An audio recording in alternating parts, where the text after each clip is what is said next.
Hello. Excuse me. I just feel like I have to cough at the start of a stream. Hello. What's up, Michael? Heading to bed, are you?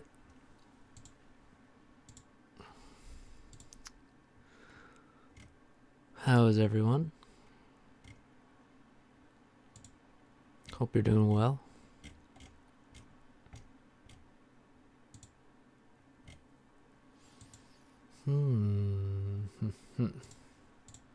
What's up, Niall? How's it going?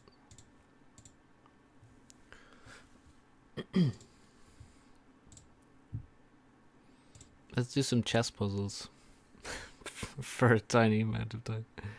And then maybe we'll watch some replays or something.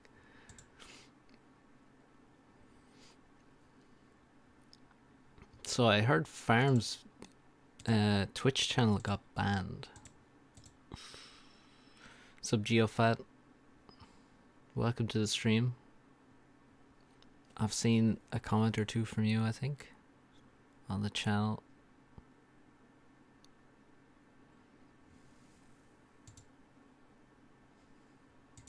First time catching the stream, I'm here looking at a chess puzzle. Not what you asked for, I bet. 36 or bust. What map is this? This is a 8x8 dual gap, I guess. Oh, zone control, of course. You ever play zone control? Let's see, how do we win here? Zone control. Yeah, there you go.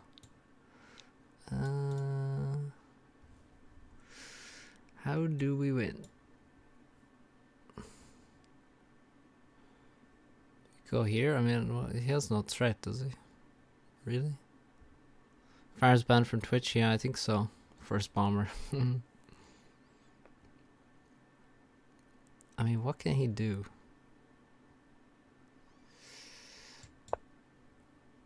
Damn.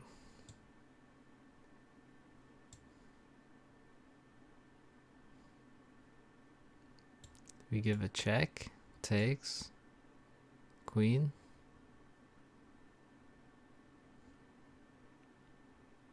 No?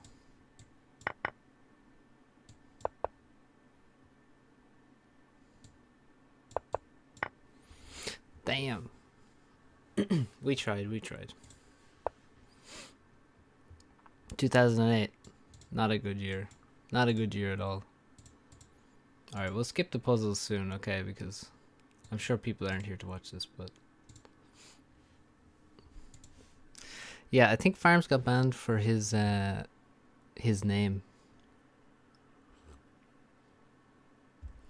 There was a mod in base FA called Chess. I didn't know that. What do we do here?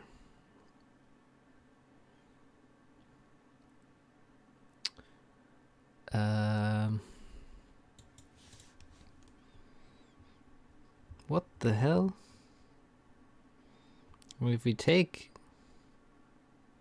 he just takes, so then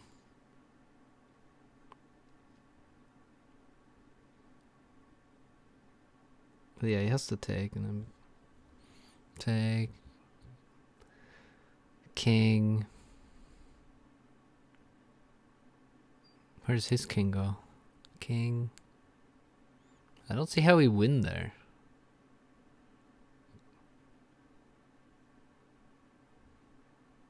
What time control do I play? I don't know. I play like...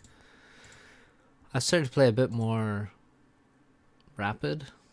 But yeah, mainly it's bullet and blitz. But then I was like, you know, I think if I was able to think a bit more about the moves, it might improve my game more so. So I've been playing a bit of rapid. But recently I've just been doing tons of puzzles. Alright, after this puzzle we'll go watch some FAF replay. It disabled building and spawned a fixed set of units for each player. Oh, alright, okay. So it's not like they put chess, it's just like in the game it's more like you just get a certain number of units. That's kind of cool. What can we threatened here. Because if we move the rook away, he just takes with check, and I don't see how that's good for us at all.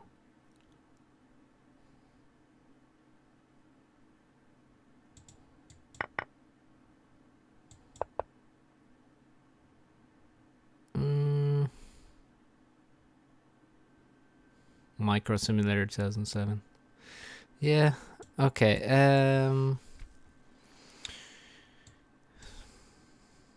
I mean, if we move the king, we lose our pawn, and he still defends his pawn, so we can't move the king.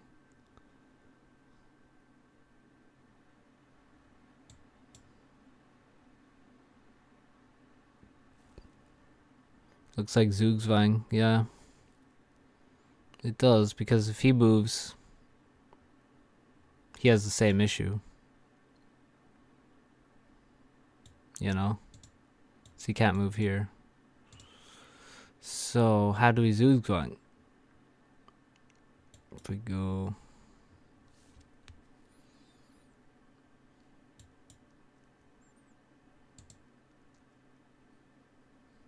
This is too hard for my brain to work out, really.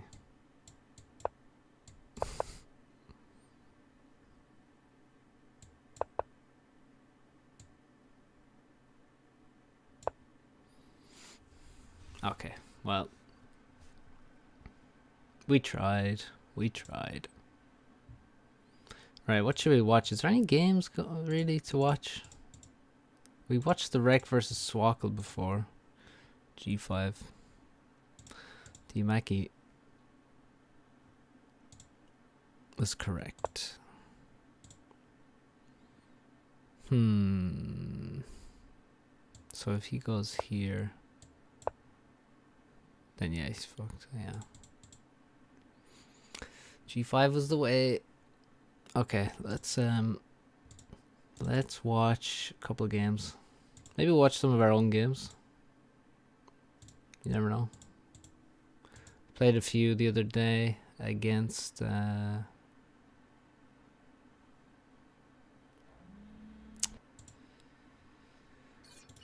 Thomas. By the other day, I mean yesterday.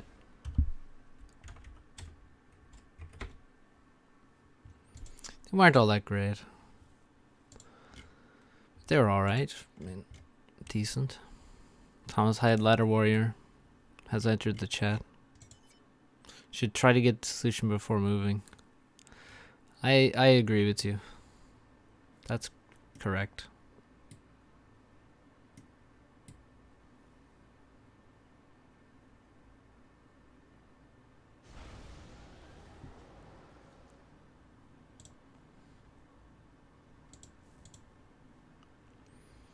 Swackle going 2 factories with 1 pigeon. Heh, says Zlo, who has dropped many rating points.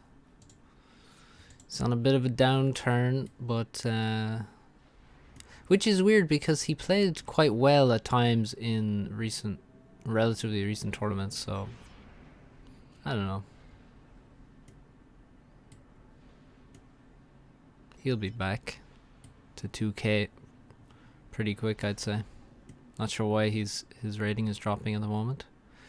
Maybe he's trying to do certain strategies, but I haven't really been watching his games very closely.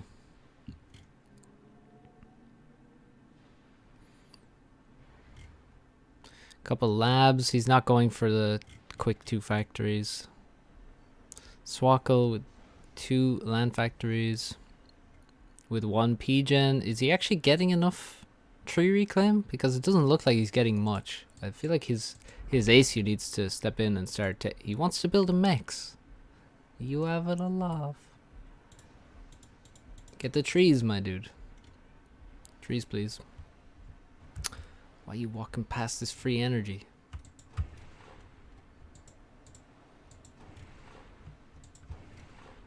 Well, it's something.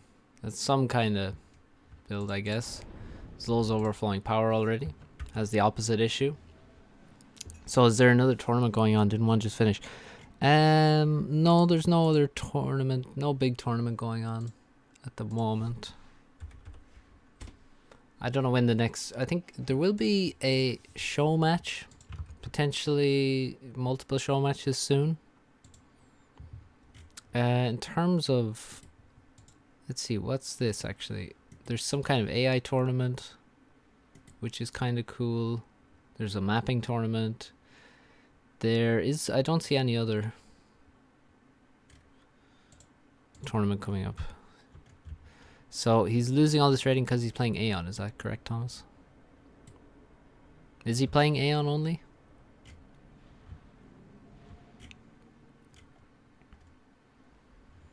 So Swaka's got 2 land factories and an air factory now. Already an Inti crossing the plains for Zlo. And he does not have his 3rd factory. He also does not have the hydrocarbon yet. And his expansion, I believe, is going to be slower. Certainly to rock, as we can see. A lab has snuck past here, but hasn't got a kill that it really ought to have. This engineer was very, very, very killable.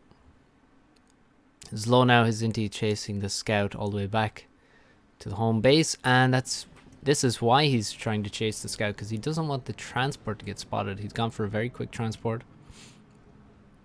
Plays Aeon only and only does degride strategies. Did Swaka see this? Swaka with negative power. Big negatory on the pigeons. Get your house in order. Yesterday he played Settings versus Raider and didn't go middle at all, but he won anyway. Nice. Props. I mean, right now he's not going mid at all, so looks like he's trying to do the same thing. But obviously that's a massive... just not realistic at all. You know, I mean, why? Why? Simply why? Bomber takes out this lab before it kills anything. Doesn't kill this engineer. Didn't find the engineer that was building this mech either. Degroid. It's some kind of faff meme. And I think it's Esperanto. Some Esperanto English, you know.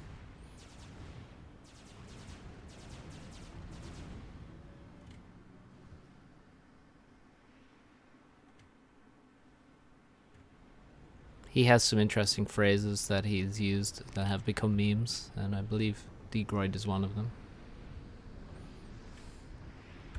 Degroded is a different form of that word.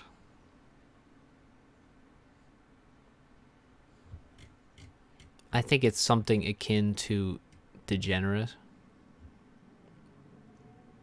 I encourage you wholeheartedly to use that word in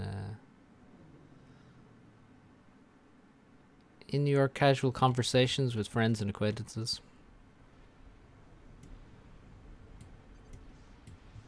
These politicians are degroids, and their policies are degroded. Oh yeah, let's give you some music here.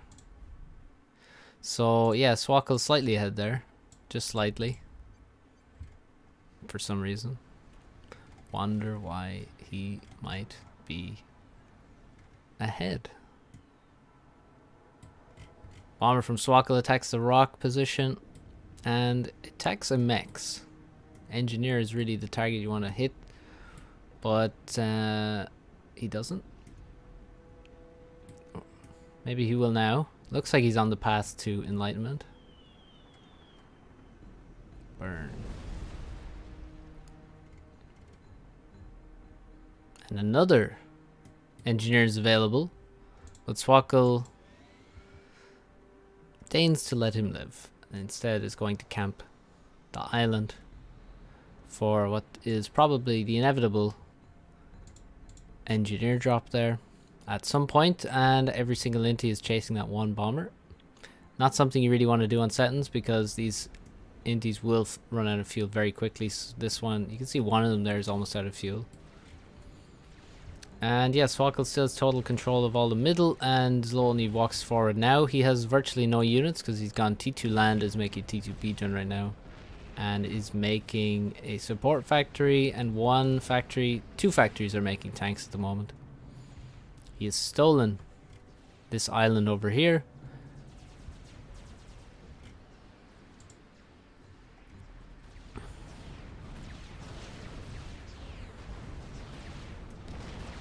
Demand higher skill. Well, look, this is where it's at. There's a limit to what I can give you. Swakkel, I like his approach. Just walking into Zlo. All the way into the base. Now imagine Zlo had T2 air instead of T2 land. Mercies. Then he'd be dead.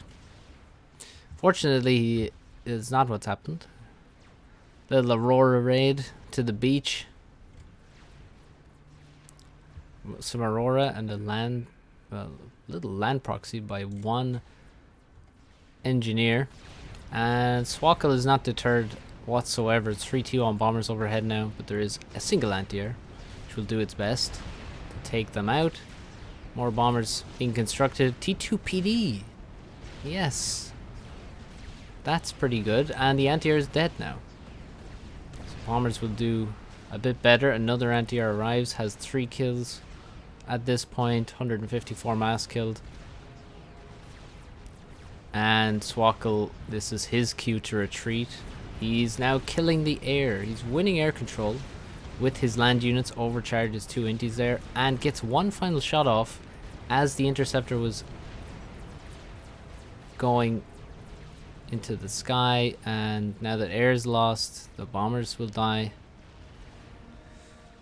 And PD doing quite well, but still tons of mass in the middle. The raid is doing something, but this proxy will very likely do nothing. There's 2 factories here, one of them building tanks, sending them to a place that they cannot reach. That's okay. And yeah, this is why you take the thousands and thousands of mass that's in the middle, or at least fight for it, because otherwise you'll be thousands and thousands of mass behind your opponent. So I guess it makes sense why Zlo's dropped so many rating points if this is his attempted approach to Setton's Clutch as an example. Yes, it does. It does mean sad face. Well, let's speed this up. The only real, I mean, he still doesn't have air. T2PD just takes out an inti there.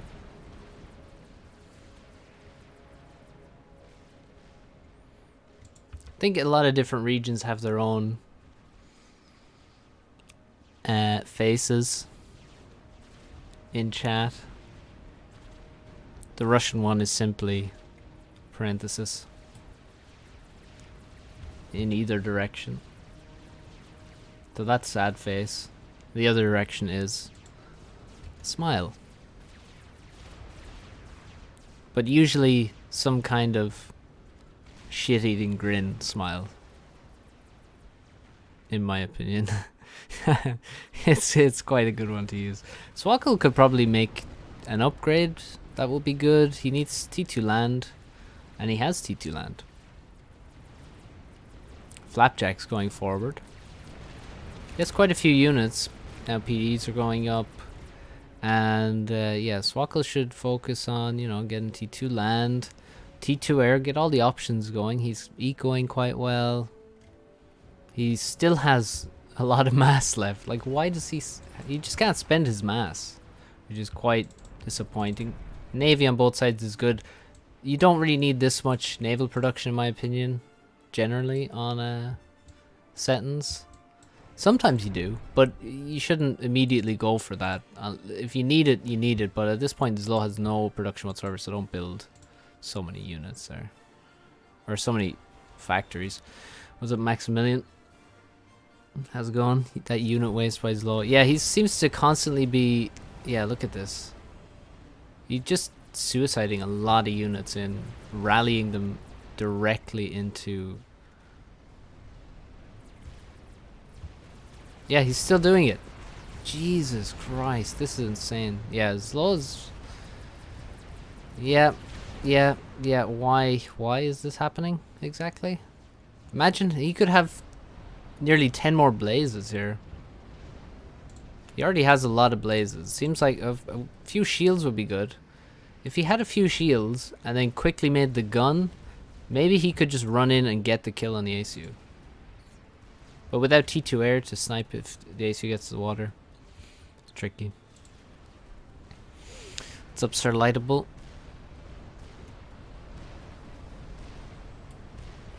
Yeah, hopefully my games can help you do well when you do start playing. The game's often on sale on Steam, so you can get it quite cheap generally. Like $2 or something, I don't know how cheap, but pretty cheap. Focus the ACU, focus the ACU. Maybe you can't. Where's the chrono? Alright, let's slow down. Well, I think it's safe to say that that attack pretty much failed. This PD at the back is quite nice. Whoa, whoops. Still a lot of blazes left, and not a lot of strong units in this army, mainly Lobos.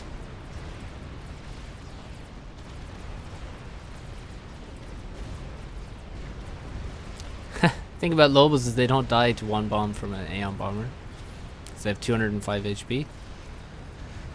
But yeah, there's low pushing Swackle back. He should bomb the PDs in my opinion. Oh, the flak is here. That's going to murder the bombers very quickly. A lot of fervors move in now. Also very good versus T2BD. Swackle with 42 kills. Oh, 4,000 mass killed. And still has army. And the blazes are mostly gone now. Now I see obsidians in the background. Still a triad here firing. Sort of in a hill. That's or in a divot in the ground. That's quite sad that it's built there.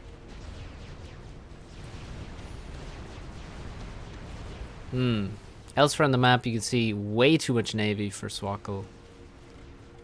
Way too much. Okay, he actually stopped building all those factories. He's got T2 navy now.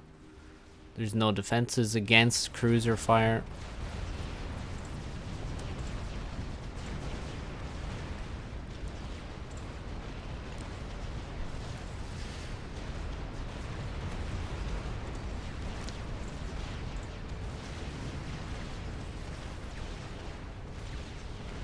Trying to rush the gun and he cancels. Look at all the fervor fire. Yeah, he did the exact right thing there, cancelling that. Even though he was about, I don't know, 70% maybe on that upgrade. There's no way he would actually survive all that fervor fire, so he did the right thing. And now he needs to keep dodging. Oh, don't get pinged by those. Don't get pinged by those. Oh. Oh, he's lucky he stopped moving there. And yeah, the obsidians need to keep moving in. He's quite far from the next vet, but Zlo is very low now. Pillars moving in, quite a few pillars.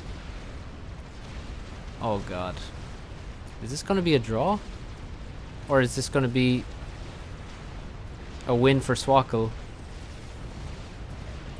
Imagine if Zlo had the speed gun upgrade. Does he need anything else? Another overcharge. He needs another overcharge. He needs another overcharge. He's out of range. He's out of range. Swackle's on 200 HP, 300, 100. One fervor shell hit him at the end to drop him to 100 HP. And a bomber comes in and hits the parashield. Zlo wondering why his blazes didn't crush.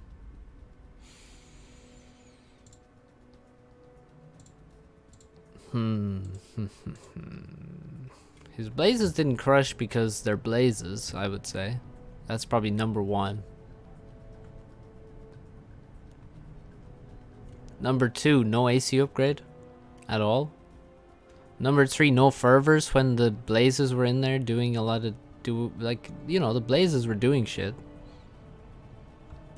But if you had fervors at the same time, the fervors are what actually can wipe all the buildings out and also, lay down some insane damage on the ACU if needed.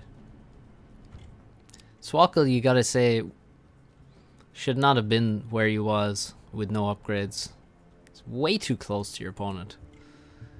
Especially when you have all the advantages. Like, you have freaking T2 Navy. You're gonna have cruisers that can wipe out all of this economy and attack the base and force defenses there. There's no point in being forward with the ACU. If you had the same mass in Obsidians, would you have done better? I think so. I mean, probably almost definitely. If you had Obsidians and maybe, a couple of shields as well. But I think Blazes alone, he needed like a couple of shields and fervors with the Blazes, and then he'd be good. Because they can't do it all by themselves. They just don't have DPS, really.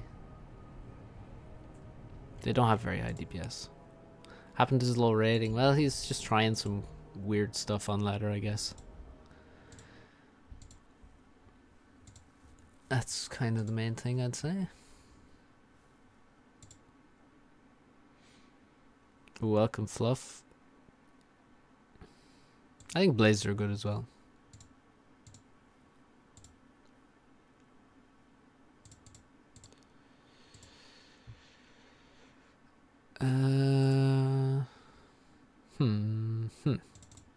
Alright, let's see what other things Low is attempting here. Let's check out the next game.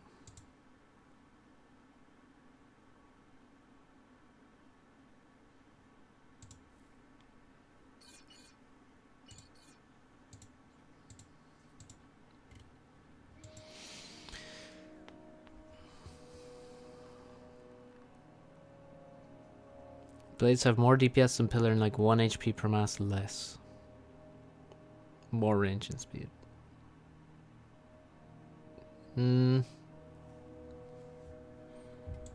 Less DPS. About the same.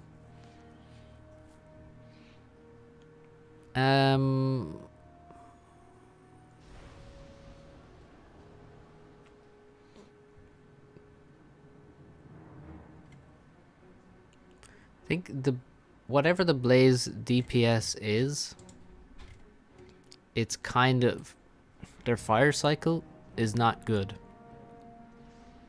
Usually. So it's like, say if they had the same DPS as an Obsidian would be way better still. Now they don't have the same DPS, so I'm pretty sure Obsidian has a lot more. But even if Blaze had the same DPS as Obsidian would be better. In terms of damage. Same way they have the same DPS or they had the same DPS as a Yenzine, Seraphim T2 hover, but the Yenzine does its damage better because it has the alpha damage. You know, does like 150 damage at once or something like that, or more. I can't remember exactly how much. But I think Blazes are good. Whereas for overkill, yeah, but usually overkill is not that big a deal. Especially if you're a Blaze, like a Blaze is going to be fighting against, every unit has 300 HP if they're T1 or about that, and then in the thousands if they're T2, so it's not a big, overkill is not really a big issue in my opinion.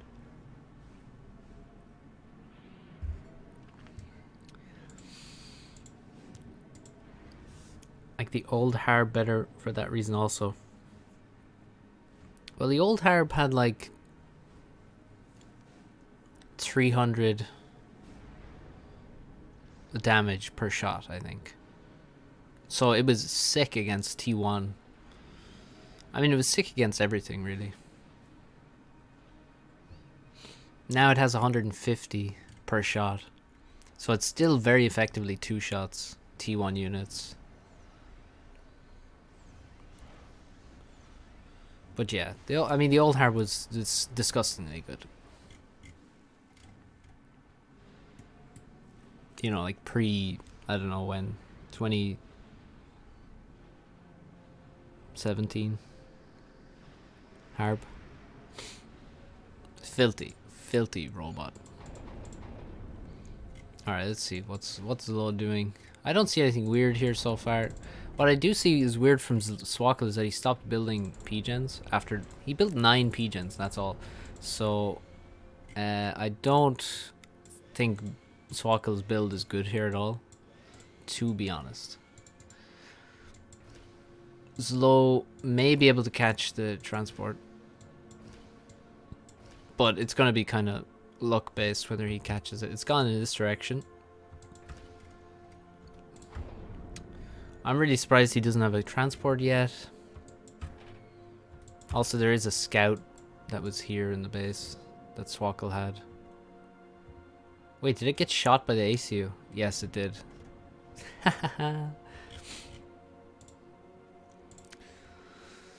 What's up, Pauli? Yeah, it seems unlikely.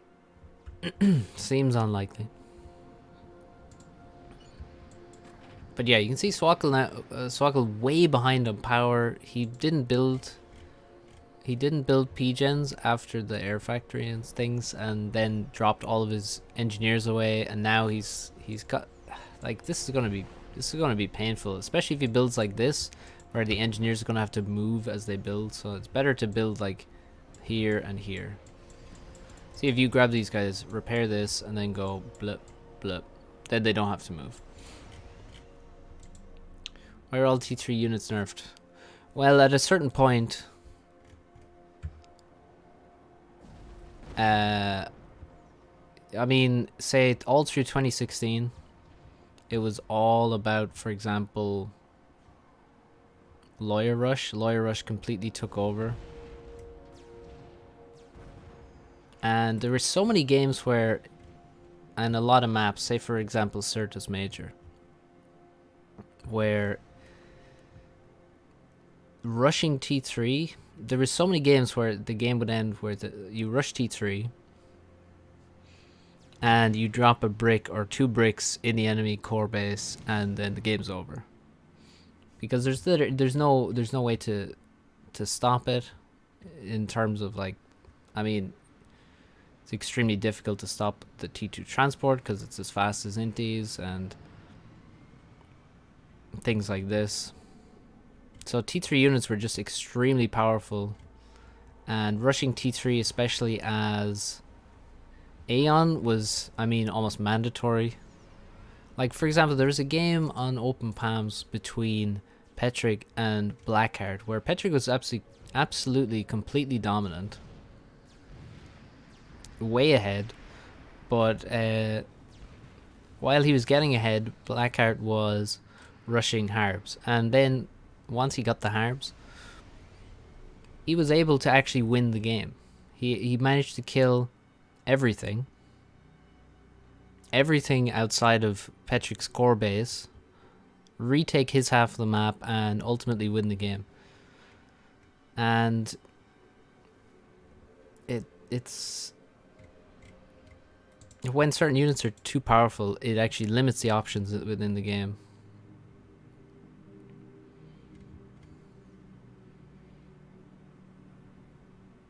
And creates unfair scenarios. So, you know, if you have 15 pillars and you're against those old Harbingers, you can't use those pillars. Like, they can't actually catch the Harbs. They don't have range to get. They can't get into range of the Harbs. They, like, a one Harb could fight. Just it's not even. You couldn't ever battle a Harb with pillars, for example. It's not possible. That was the difference between these units. it's like there's no equivalency at all between them. It's like, oh, he has a harb. My pillar army is not just like weaker now. My pillar army may as well be a mass donation if it moves even across the map. It's not capable of defending against the harbs. They can simply micro endlessly, and I will never kill the harb. And, you know, that was kind of the scenario. T3 land was just extremely strong against T1 and T2. So, yeah, that's why they got nerfed, basically. Slow with the Ghetto.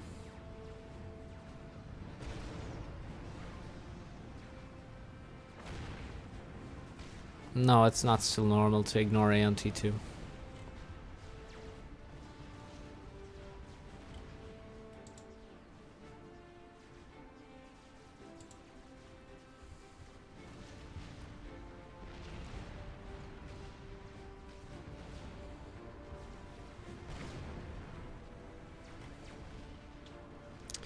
One, two, three, four, 5 factories versus 4. No more engineers to build. See, a bombers come in here, kill these. Or no, wait, the Ghetto killed these. So Swackle being quite annoying with this drop, but I don't think he's I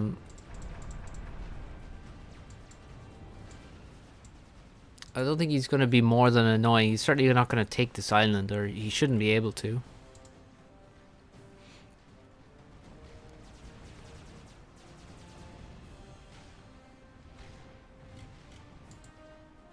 Well, yes, Thomas. That's true, but also, you know, it still costs time, and you have to still invest. You've still invest in all the factories, you know, so it's not like you can just make all those and then recycle them, and then there's no disadvantage. But I mean, yeah, I kind of get your point. It could be done. Could be done if people can find the time to recycle things in that way. What's up, Swackle? Off map to transport. Oh, oops. Where was this supposed to go, I wonder? Look at this scouting route.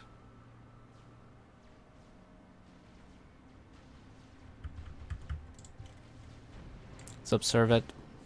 Thank you very much. It's a sad thing to do, especially if I name each tank. Where do you get all these names from, then? Jesus. Alright, time for T2P gen. Swackle's got a bit of eco. No transports. Is he gonna make transports? I think on this map, T2 drops are the most powerful thing you can do, really. To be honest, he's trying to drop on the island with just engineers. And he's gonna succeed. Hey, look, there's an energy storage. That's nice. Extra damage. To be done. PD, PD, PD, PD, PD. Yes. Oh, bomber comes out. It's at a slightly wrong angle, so it'll have to turn around. And it will deny the PD. Beautiful. And now he even gets the mass and energy from the PD.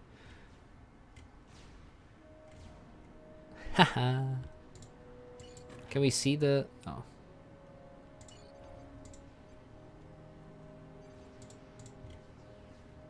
No, damn, you can't see how much he gains from reclaiming here. Oh well. Unlucky Swackle. Range gun to defend against encroaching frigates. Not bad. A few hundred master now available. What? Is that a dead T2 engineer? Damn. Some gunships for Zlo, but right now Swackle obviously in a way better position. He's got middle, that's the real difference maker. Swackle also has Navy, he's starting T2 Navy, and Zlo says GG. 8k mass down. Not the most exciting game we've ever seen. So much. Look at all this investment from Zlo. And whoa. Yeah, very. Not a great game there. What's up, Mark? How's it going?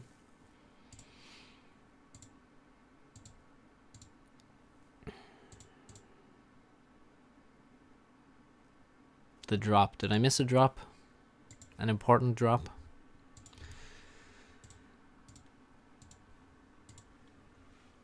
There's less efficiency involved with recycling. Yes. When you reclaim something, you will get... Well, when you reclaim a wreck of a unit or a structure, you get 81% of the mass.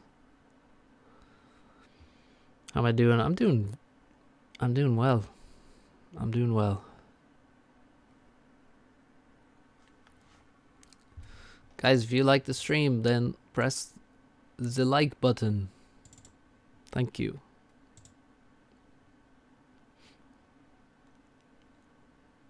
The drop was interesting. Ah, okay, I see you. I see your point. What was I going to do?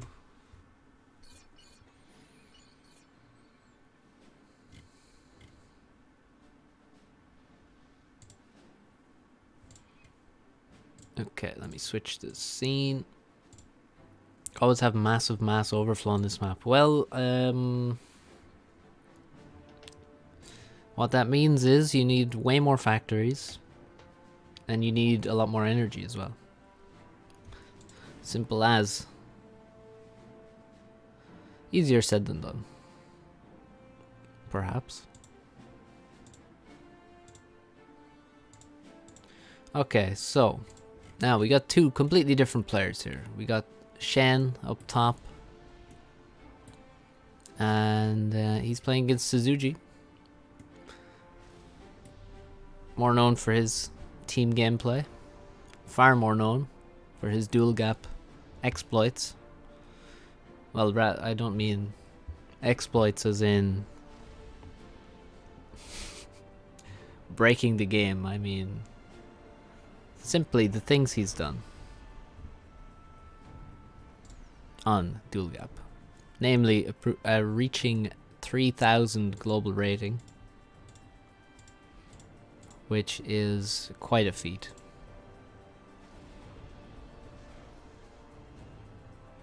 And yeah, he's over 2,000 on ladder now. He's been playing quite a bit of ladder recently, which is nice to see.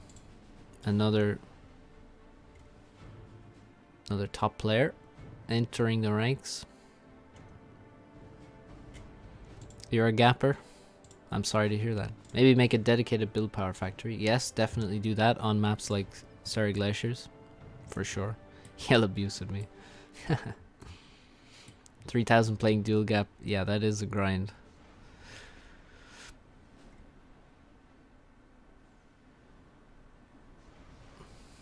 Quite impressive.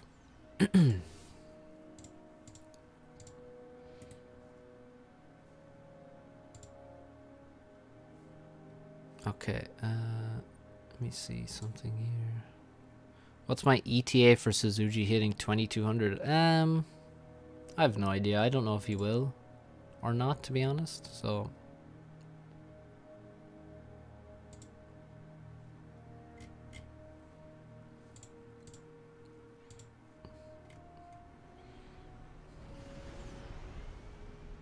what is your ETA? Do you think he's gonna hit 2200, Bully?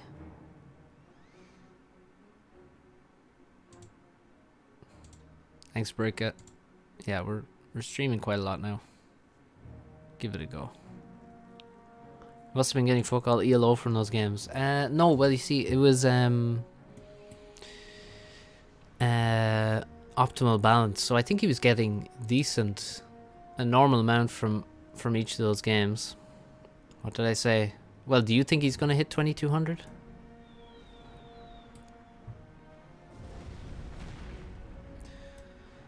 What's a good map to try if you're a gapper? I don't know. Any other map? I don't know.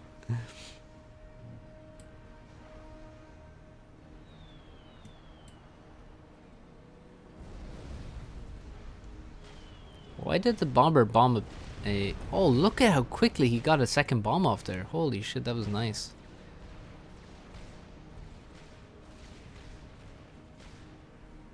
Interested in the streams, not gonna lie. Cool. 3 kills. The bomber actually lives and bombs another NG and a scout, less importantly, and now he will get shot down. That's a pretty sick bomber. He got 2k so easily he might be able to if he tried. Yeah, I mean, I wouldn't be surprised if he got to 2200, but at the same time it is not easy. Any other map, yeah. I mean, Settins I think, yeah, go for Settins. Settins is probably the one you could go for.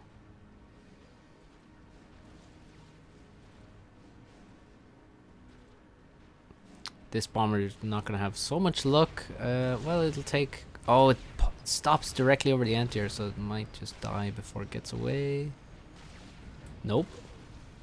It escapes. Nice scout in this area looking for NGs. There's no NG on the left, though, for Suzuki. Struggling a bit in his base. He only has 1 NG there. Has to replace the ones that are expanding. Sending 2 to the right seems like a slight mistake, but he has fixed his... well, he built a factory in middle to deal with the lack of NGs in the base.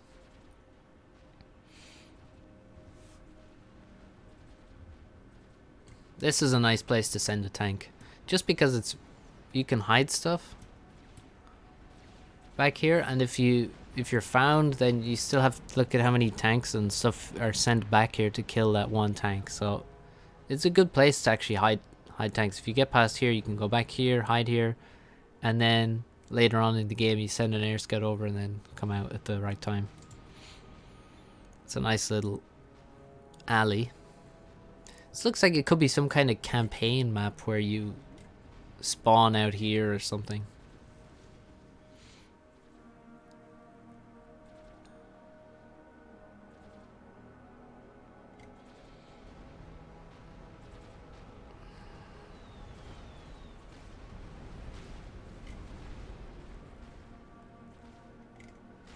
Bomber takes out an engineer again. This scout is the hero that makes it happen, providing all the intel, and Shen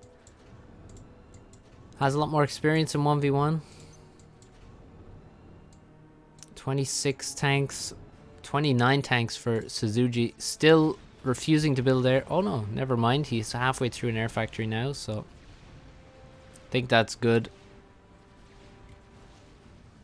Probably should have happened earlier. I mean, you can see he doesn't have air, and yet he still has basically the same number of tanks. So this is... Well, he's paying for his decisions here.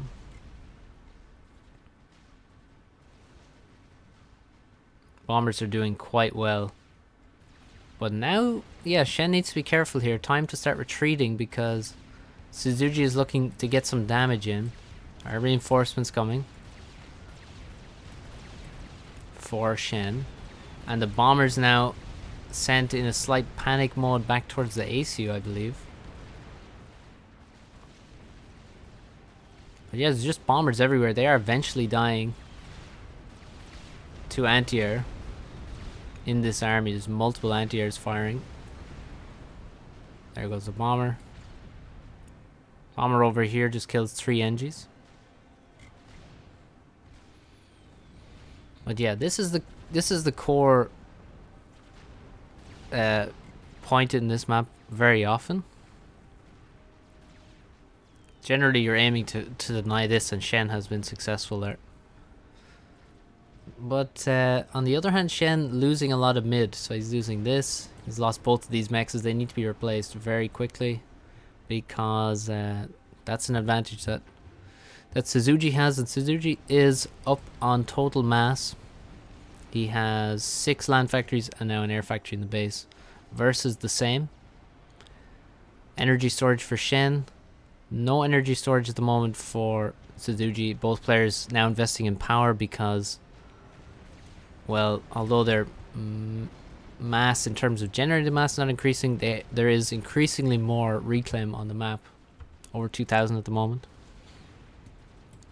And Suzuki getting a nice attack in here. No artillery to defend against raids.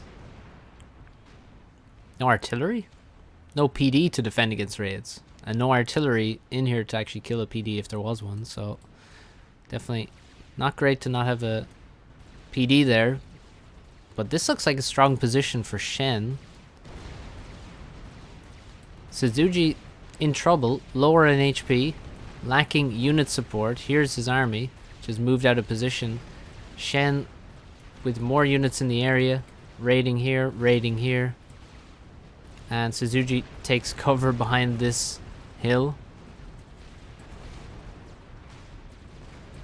But yeah, Shen with the big advantage in HP on his commander needs to make use of that.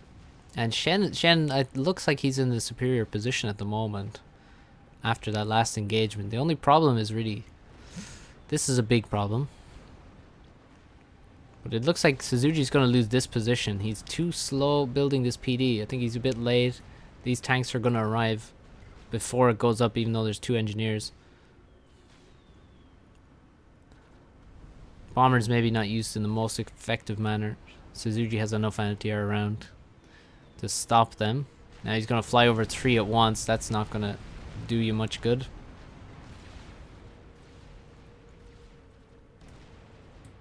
Still a big army over here. Needs to be dealt with. Kid is crying, Jagged is streaming. Not sure what's more important. Probably the crying child.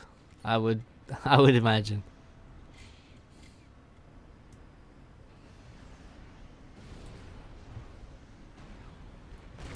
Tanks moving all the way into the base. This is aggressive. Look at all the tanks sent back to defend. You really can't afford to lose these in the middle of the base where it's the best possible mass donation for Shen. So definitely I'd say time to retreat. Shen with a good opportunity to get some kills on tanks there. Doesn't take too many. Takes 3 of them, but maybe could have gotten more. And is really not using his ACU in a way that I'm liking too much. He really should be. Yeah, this is where you want to be. Get into range of the commander and stay there because you have more than twice the HP of him. Bomber comes in, lands on the ACU as well, and Suzuki is very low on HP. And that's the biggest advantage Shen has, I'd say, at the moment. Suzuki looks to be winning air control, and that means he's going to be making bombers. The difference between Shen and Suzuki, one difference is that Suzuki has anti-air in his army, and Shen does not. Only 3 intis versus 6. It's time to start making bombers for Suzuki and bombing this army, because if you get a few bombers dropping on the armies, you're going to thin the numbers out very quickly, or simply just soften up the army for your own units to barrel through them. And Suzuki is about between 1 and 2,000 total mass ahead.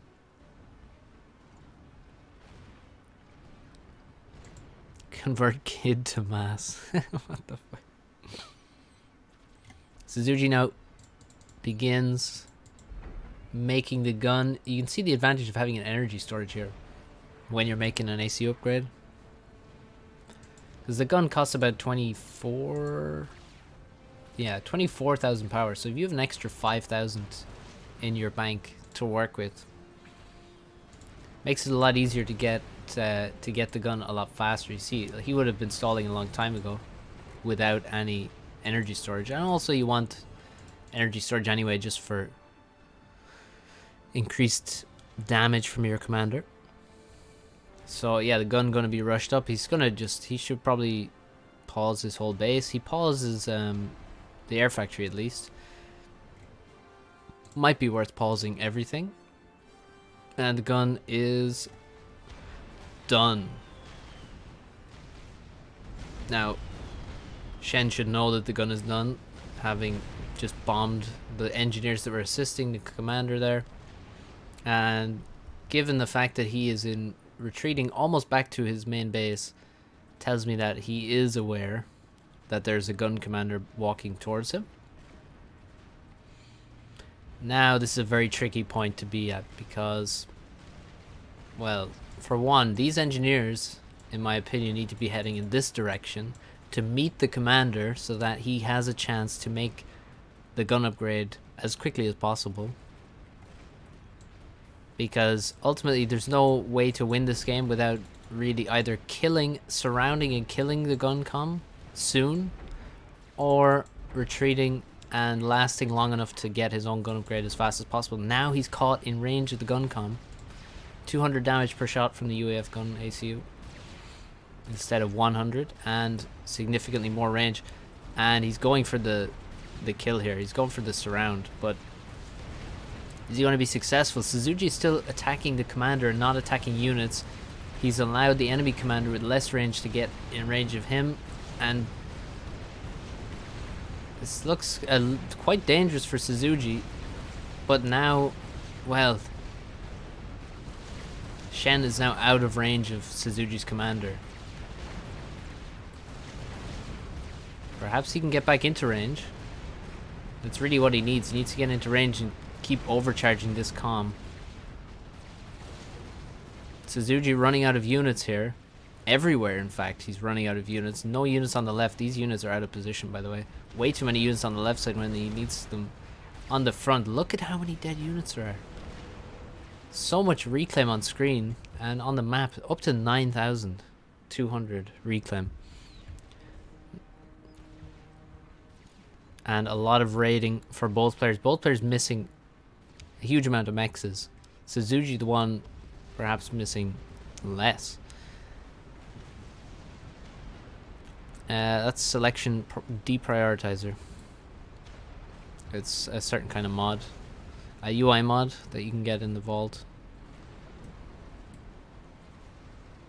Yeah, Shen now caught in range again. Suzuki steps forward, and maybe he steps forward too far here. He's stepping very far forward. Reacts finally, but there's already tanks in range of him, not to mention the commander. And now we have the shift G to try and block, but that's going to open him up to a big overcharge on these units. Shen needs to keep him in range and go for the kill, in my opinion, because where are the units in support? This is going to be the end of Suzuki. For sure. He has no units left next to him. And he's dropping quite low. Good win from Shen. Look at the rating. So, what is Suzuki's mistake here?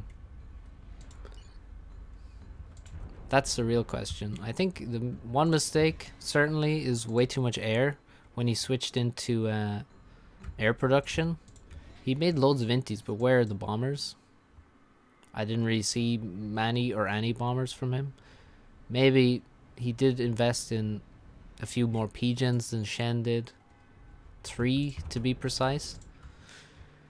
Shen also, this T2 Mex, when did he have...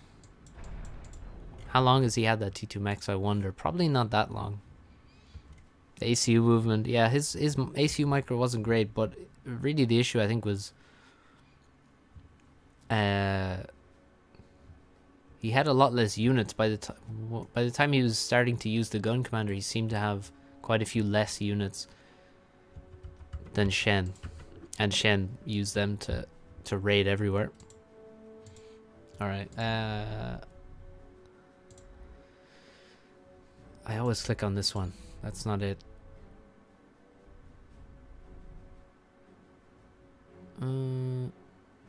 Oh, I have to do it from...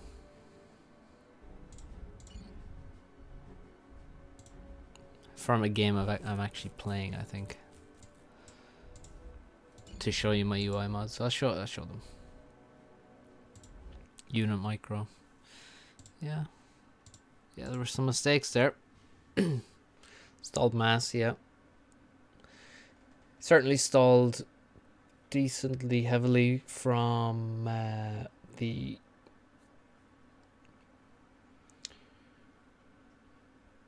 the stalled when he's making the gun. You know, the last half of the gun was quite expensive in terms of power stall, and he did deposit a lot of mass closer to Shen than himself in that first attack.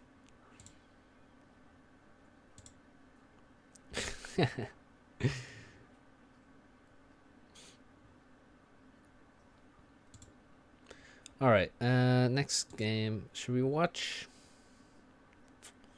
What should we watch here?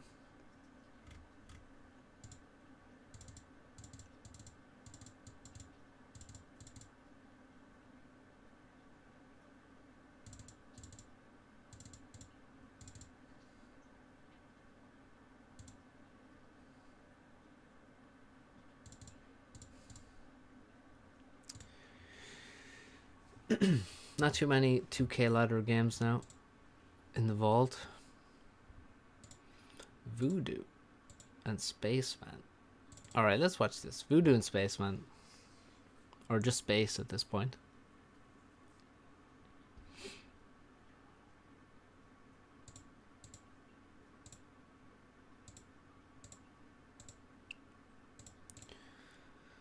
Got quite a few viewers here at the moment. Hello everyone. Welcome to the stream. Hit like if you're enjoying it.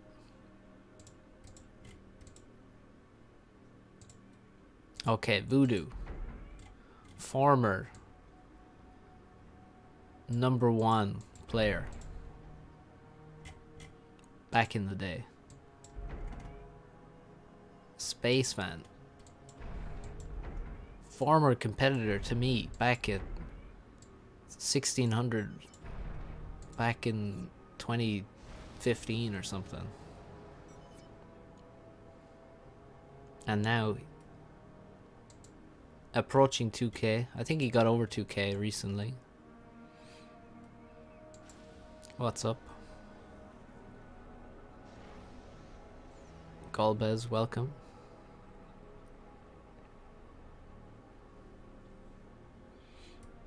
Alright, so Voodoo will be very familiar with this map, obviously. I mean, both these guys have tons of experience. Voodoo more so, but this map has been on ladder 1,000,001 times, so not going to be anything too surprising.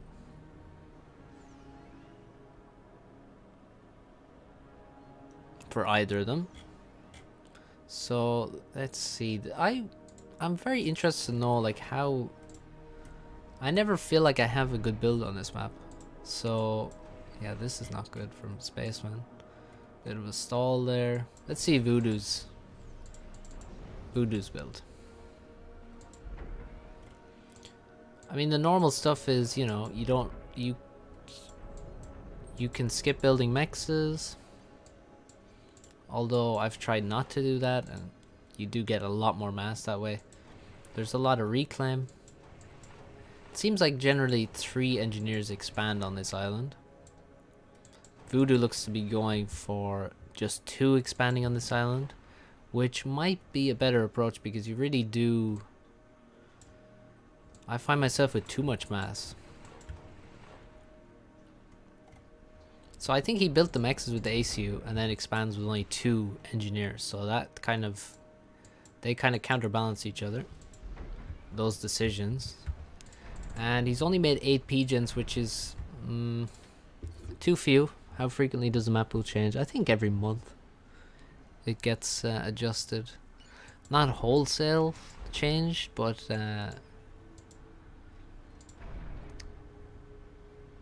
every month it does get significant changes. Pretty significant. I don't pay a massive amount of attention to it at this point. To the system. Right, transport done at serious expense. He's making a second one. I wonder if he means to make a second one, because that's kind of crazy to make a second one there. 3 air scouts from Spaceman, that's what he does, and he's gone for 4 inties, bomber. Yeah, actually, this is how Spaceman plays some of these island expansion maps. So he's going to scout every island, every major island. And he's going to have some inties. He is assisting his air factory now with 5 engineers. And he's got quite a bit of build power building P-gens as well. A lot of resources for him. He's got 3 engineers expanding. As I said, that's not uncommon. And Voodoo gets just barely to the island and drops. He wants to be very, very safe. He's building 4 factories, which is, well, the complete opposite of Greed. Greed is dropping engineer here, 2 engineers here, building all the mexes, taking all the reclaim.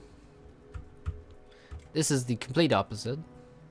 You forego the quick mass to make sure that you do not lose this island at all. A counter drop won't work. Transport is under attack. Second transport, however, is already leaving with only 3 engineers, so we're going to get 1 drop to this island.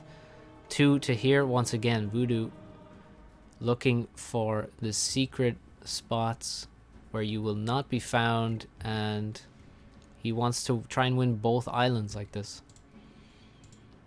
Yeah, I'm not sure if he overflowed. I think I agree that with Spaceman's build, I would probably make an early T2 mechs, or I would have like, I don't know, 3 air factories or something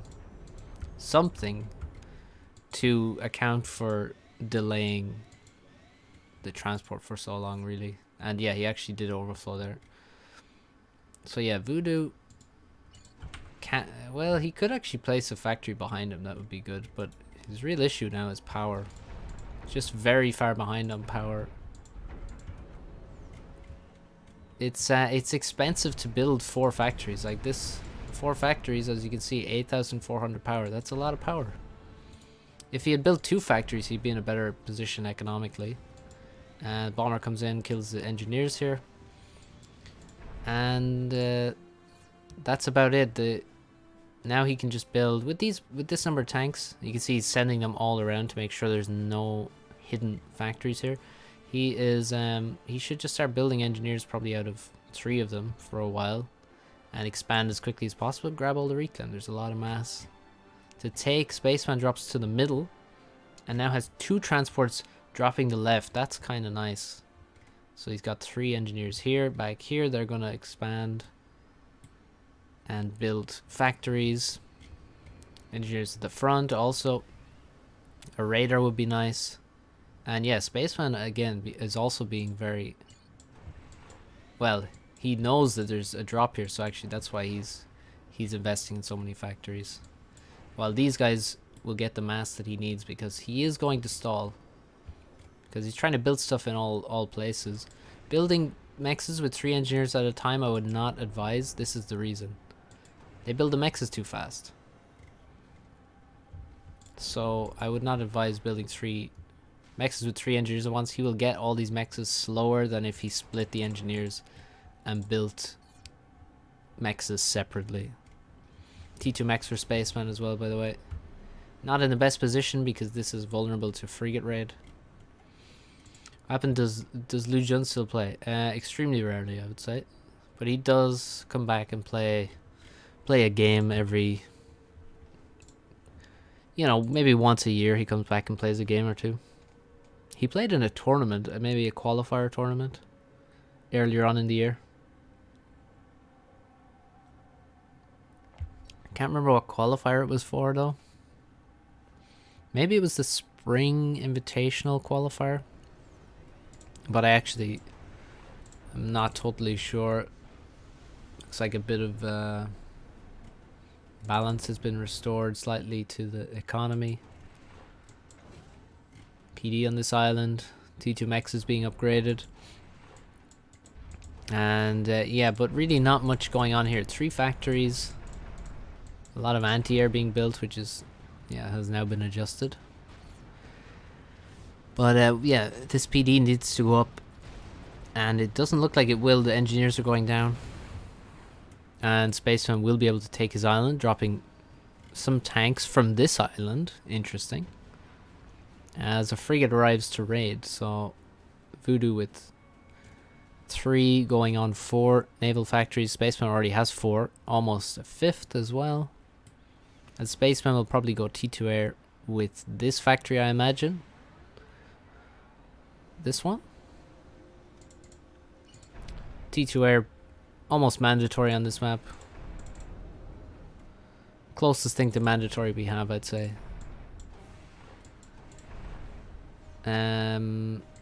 He's kind of lacking mass to make it though. Needs to really recapture this. And at this point, this is the point where you stop building tanks. Right here. Because you already have enough tanks here to kill all these factories. Voodoo has stopped building tanks because they will just generate mass on Spaceman's side. Spaceman needs to do the same unless he has plans to quickly drop these, which he might do because he does have multiple transports nearby. But yeah, if he's not dropping these units, then they are not really achieving much. But he has taken his island back. And Voodoo has T2 air now. And this is quite normal. Quite normal stuff on Seraphim Glaciers. Bit of frigate micro. You want to run away when you're 3 versus 1. So Voodoo will run away. And try to intercept with 3 more and turn it into a 3v1 into a 4v3. And Spaceman decides, I don't want to be lured into a 4v3 fight with the exact same units as you, so I'm now going to run away. But he is getting shot in the back as he does so.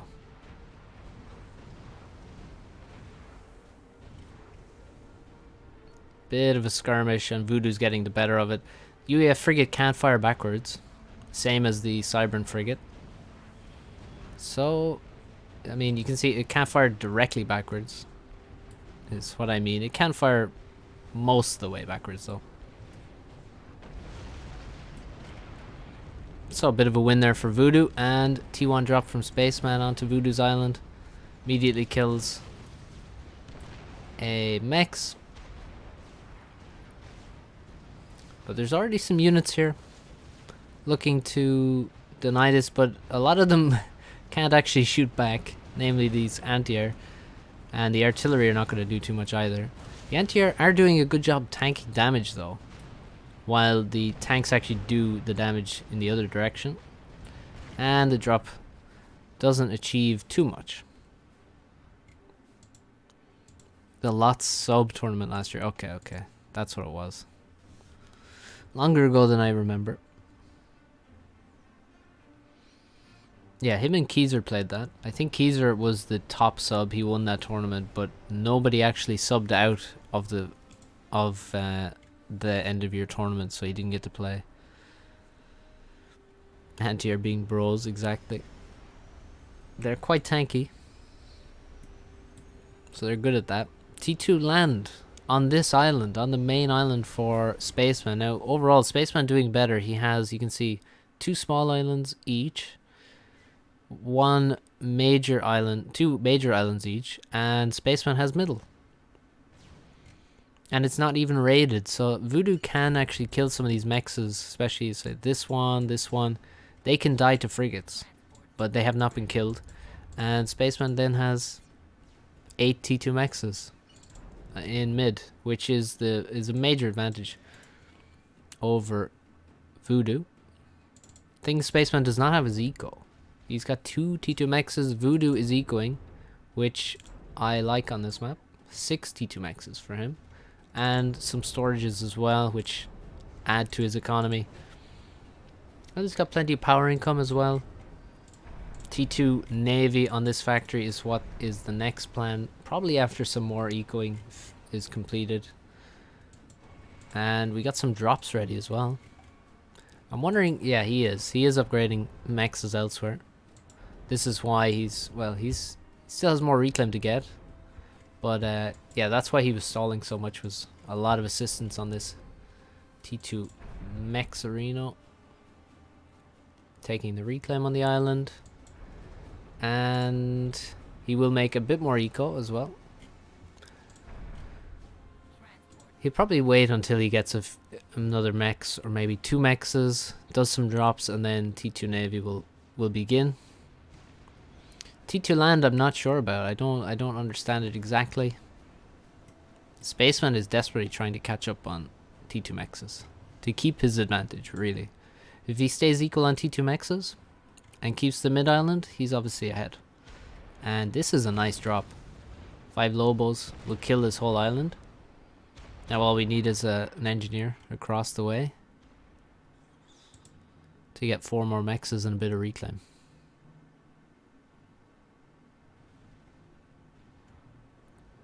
When are these drops going to be sent in? He's building quite a few drops. These are getting ready to load up as well. We're going to have a big T1 drop coming. Which is kind of funny because, I mean, he has T2 air, so he could just make T2 transports and fit, I think, 14 units on board. But instead he's building a lot of T1. Oh, this is a very good fight for Spaceman. Voodoo needs to retreat very, very promptly away from this. Spaceman with a lot more units here. And Voodoo coming with the T1 land, or in the transports. He's got 6 transports filled mainly with tanks and some artillery. Look at how many units are here already. He has a bigger army just sitting on his island than are in these transports, and the air fight is not going to go well for Voodoo either, I don't think. Well, it looks good for... It looks like Spaceman has more. Oh, he's got a static flak as well, and he's got Janus. And the T1 units drop.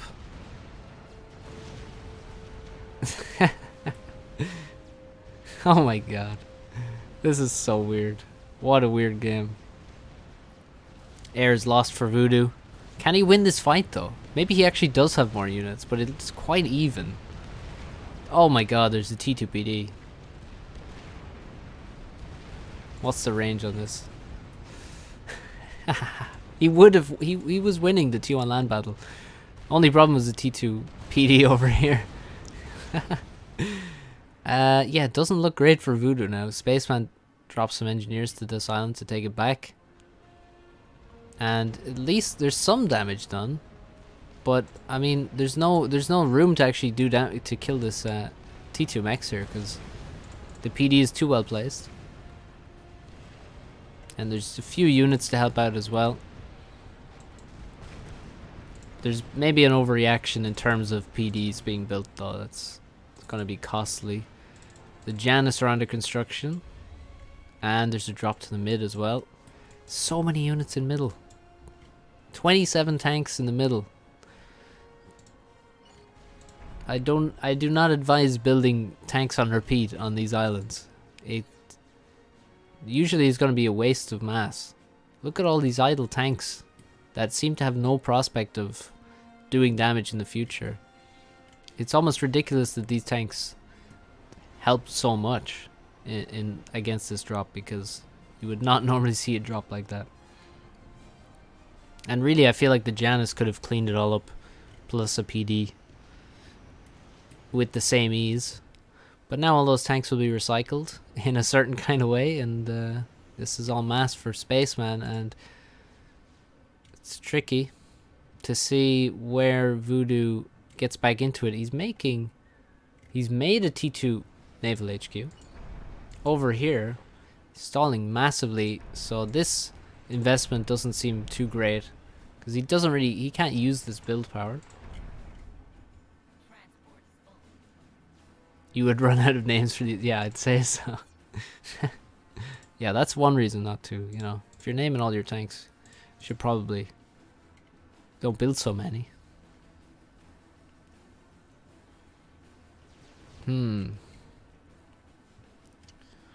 Well, Voodoo will carry on. Although his drops didn't work. It's a second HQ. Oh, it is. Oh no. Oh no. I didn't even realize that. No T2 Navy for Spaceman. So Oh my god, he's got so many Janus. Drops.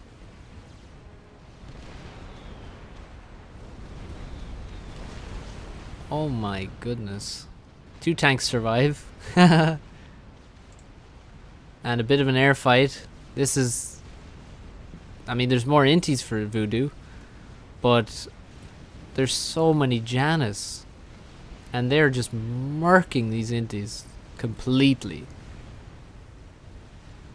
My god. The Janus have really taken almost 0 damage as well. And now they move to the island and begin attacking. All of them drop on this anti-air, which is maybe a bit excessive. Oh, my FPS.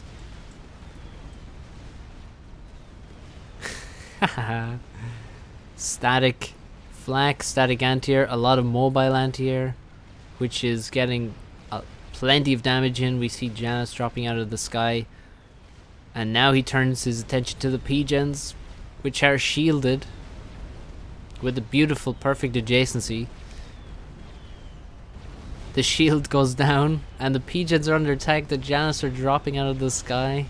1 P-gen goes down. 2 P-gens go down.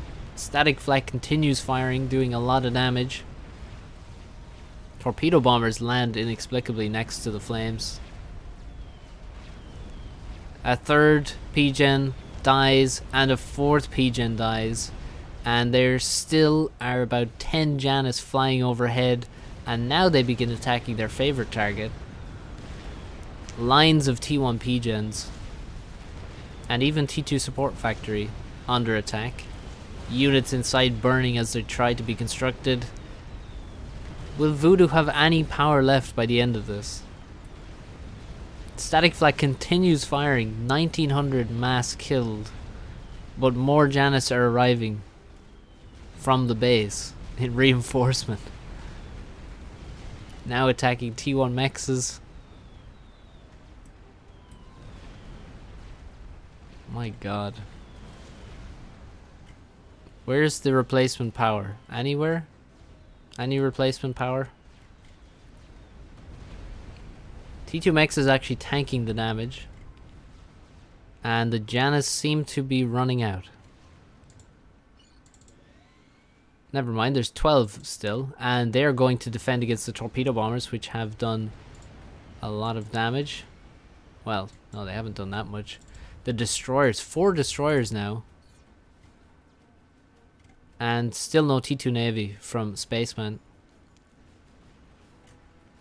Drops consisting entirely of anti-air have landed on this island. Well, that's good. How much reclaim on the screen here? 9,000. Over 9,000, in fact. And, yeah, Voodoo with 300 power income. 300 power income. So that is a major, major problem. But he does have a fantastic naval force with all these destroyers, compared to very little for Spaceman. Only T1 units, and now Spaceman begins. Well, he's switched. He's not willing to completely stop building Janus. He just switched to half and half Janus and Torp bomber production.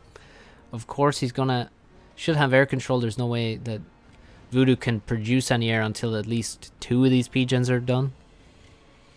And he will have to, well, I mean, his anti-air have done fantastic, but look at this, fully vetted, 3,130 mass killed. The anti-air have done fantastic, but there was just so many Janus that they were able to tank that damage for a long time. And there was probably 20 or 30 Janus used in that attack, so it was a very, very expensive attack by Spaceman. And now the destroyers come up against their worst enemy, which is really the torpedo bomber. And that's going to be quite painful. This island should be cleared, and perhaps these other islands. But really, I mean, how does he stop his navy from dying to air right now? I don't know. Let's see Voodoo's power stall even after he builds the first T2 P-gen. Yes, it's quite severe. This is damaging his mass income as well. When you stall power, you lose mass income. You can see it's popped up to over 100. -9 power drain on a T2 mech. So when you're stalling, you can't use 9 power, so it'll reduce it to maybe 7 power or something, and then your mass will also be reduced proportionally. But Voodoo has quite a few T2 mechs on his main island and on the right island. But Spaceman has a lot of storages on his main island, so Destroyer's getting torpedo bombed. I have no solutions for you. So far, it looks like we've lost 1, 2, 3 destroyers. Mostly to torpedo bombers, I'm sure. Another 6 transport drops looks to be on the cards as all these transports move to the right hand side where there are quite a few units waiting. I mean, this is incredible. I love this. But yeah, now we have cruisers, 2 cruisers. No shield boats as they're probably, well, maybe now they could be afforded, as Voodoo has replaced all 4 of those P-gens and now replaces the shield protecting them. He will probably need yet another P-gen.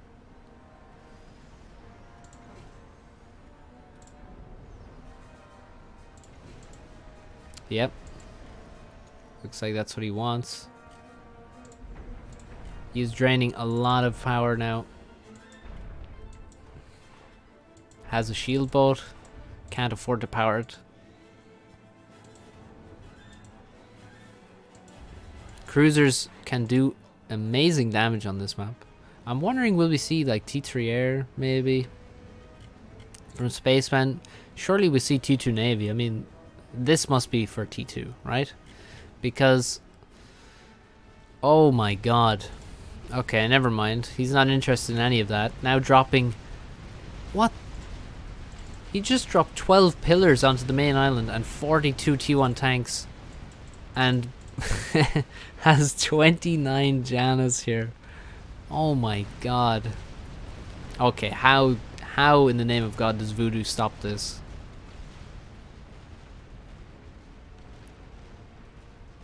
This is disgusting. How do you stop this army? He's just dropped 5k worth of units into the main base, and now the ACU is returning, but it's a T1 ACU. What could a T1 ACU possibly do here? The destroyers cannot reach into the center of the island. Destroyers would be the perfect thing if they could reach, but they can't. And Spaceman is just going to run in here. PDs are no match for this many units. Does have some T1 units. He needs to maybe, if he just targets down the shield gen, which he does, that's going to allow him to easily take out P-gens once again. And the Janus are still waiting in the wings. Look at how many Janus he has. He doesn't even have to commit. 30 Janus. 3 P-gens. 4 P-gens. Pillars with multiple vets. And maybe the static flak is gonna die. No! 15 HP per second regen on that thing, by the way. And yeah, more than half the pillars still alive.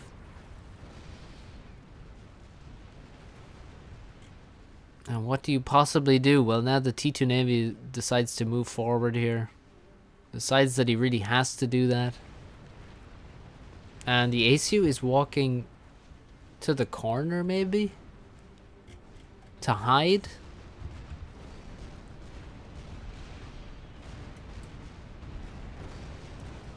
Pillars with nothing to stop them here. Just... The only thing that can stop them is if they stop moving, and the cruiser will actually kill them all. But, oh, there's a dead Janus. Multiple dead Janus. The Navy fight begins. So many destroyers. I mean, this naval force is really impressive. Shield is going to go down. Can't be powered anyway, so no point in even having it. Now the torpedo bombers arrive. There's a few inties remaining. Torpedo bombers though go after the wrong target. They attack a destroyer there. The cruisers need to be destroyed, and then the destroyers will be free to be killed. But yeah, the destroyer's also running into range of a lot of frigates, not using their range advantage at the moment. And still, at least 30 Janus here. Oh my god, 47 Janus here. 13,000 mass at the bank, cool. What's up, Renko? And Spaceman. This is like the most vetted group of pillars I've seen in a long time. Fully vetted, this one. The rest of them on 4. Jesus. They're gonna kill an HQ now in a second. Playing with his food, indeed. Voodoo refuses to throw in the towel. Spaceman with a T3 mechs as well, by the way. And T3 Navy, he's trying to make a battle cruiser. And the Corsairs, not the Corsairs, the Janus are on standby. There's now 4 cruisers, 5 cruisers about to reach the base, and there's no TMD whatsoever. So that's not great, I suppose. Oh, T3 Mechs loses its storages. And the battle cruiser is constructed. Second battle cruiser begins.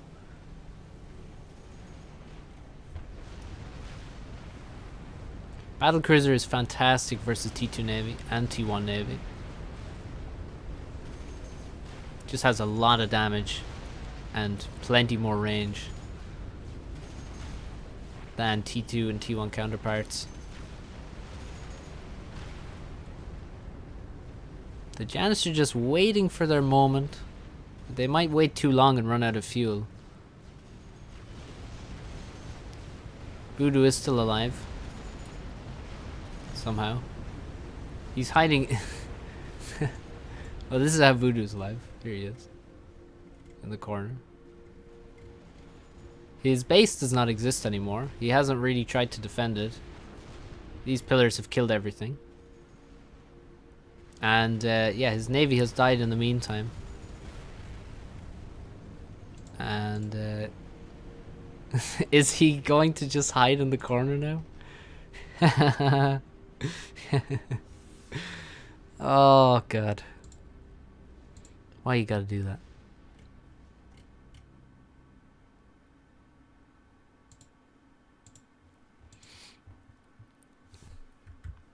Just gonna go hide somewhere else now.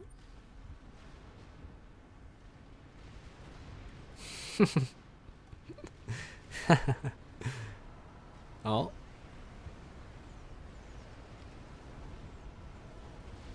What is this, eh? What's going on here? Well, a new doom drop of pillars. 24 pillars this time. No T1. Useless T1 units. Only pillars now. And yeah, a new kind of defensive fire base being planned. That's quite a nice template, I guess. I guess it is a template. I'm not sure. Maybe he carefully placed this all right now. You can see static flak here. Lines of PDs. And a lot of shields. And a beautiful grid of pigeons, by the way. And he's going to try and make his way over to this. And I think these pillars are going to die. Pretty sure there's already 3 T2PDs and some T1 and shields and static flak being constructed now, so yeah, we might need a battleship to get through this. Because a battle cruiser is not going to do anything. Janus may also be the answer, but I really feel like these Janus are going to run out of fuel soon. Oh no, they've been refueled, have they? Looks like they have. They're absolutely killing my FPS. T3 Air, ASF being constructed.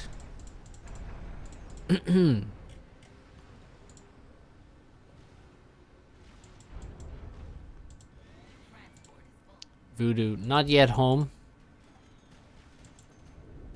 Why in the world is he making himself? Good question.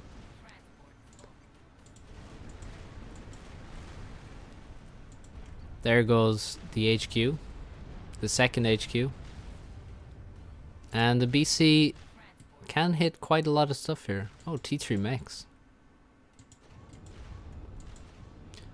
Oh, it's mainly T1 units. That's a bit sad.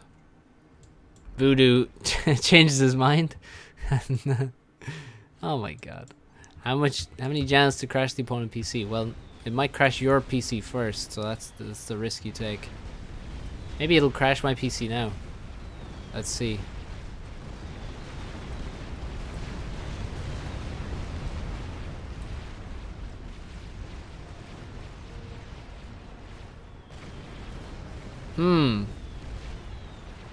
That's a lot of damage.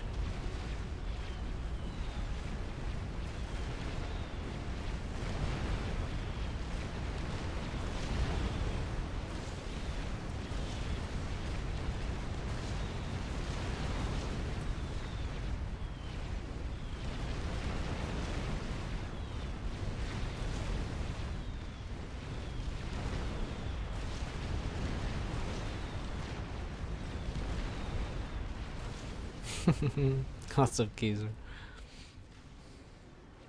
Well, that nicely placed base seems to have disappeared. I'm sure it was here before. Before too long ago. All the Janus are dead. And there's over 100,000 reclaim on the map. Pretty good. Battleship under construction. Perhaps Voodoo will now... Oh, he will attempt to rebuild. Let's go back to square one. Gonna get a factory going, you know, get some production up, make a comeback. There are the greatest veterans of all of Pillardom. 3k mass killed on that guy. Seek and hide? Question mark smiley? Other way around, but you know, not a native English speaker.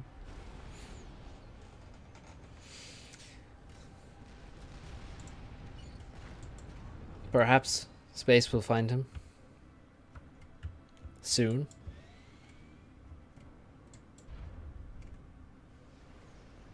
He has Omni. He should have made Omni in the middle though. Then he would be able to see. Also his where's his sonar? Yeah, his sonar is not far enough forward. Control K, everything is start again with all the reclaim on the map.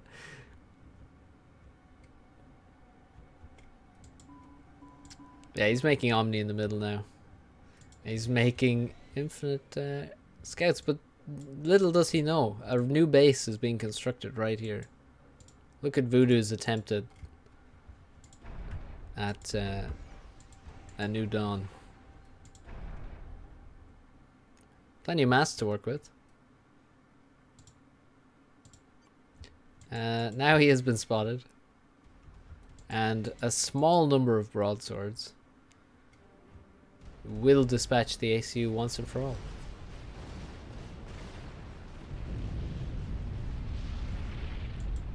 Took a while, but we got there in the end. The Voodoo refused to throw in the towel. On principle.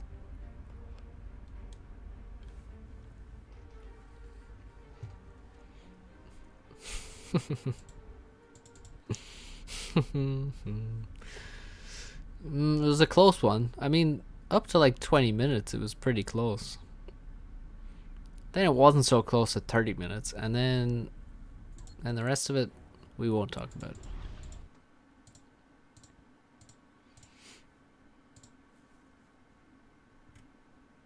Let's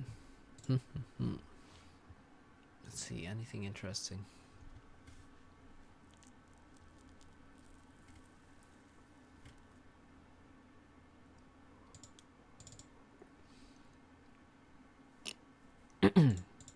Excuse me.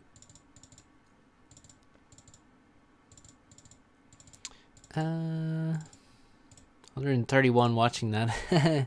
Yep. Quite a few.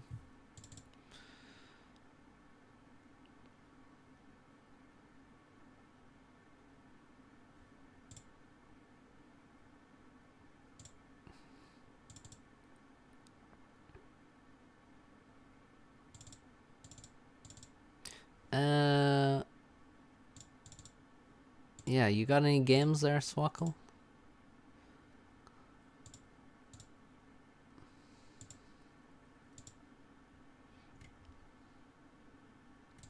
Let's see what we got. You can send your 700 rated replay. Yeah, if you want, if it's good. If there's some funny stuff in there, we can check it out.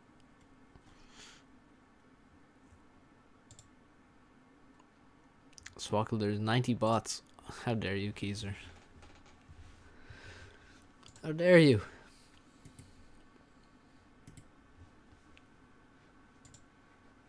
Casted everything I've ever played. You're not Thomas. Alright, hang on. I want to do something. I want to shout out the few people.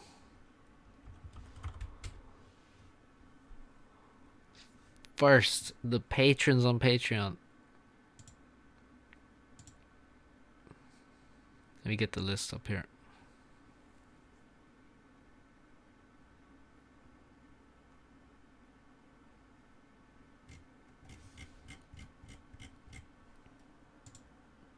Okay. Had Emerald Creator with GC and Zar, but it was not very good. But it sounds good. Alright, so John Ice, Zephyral, Tom Page, Luca,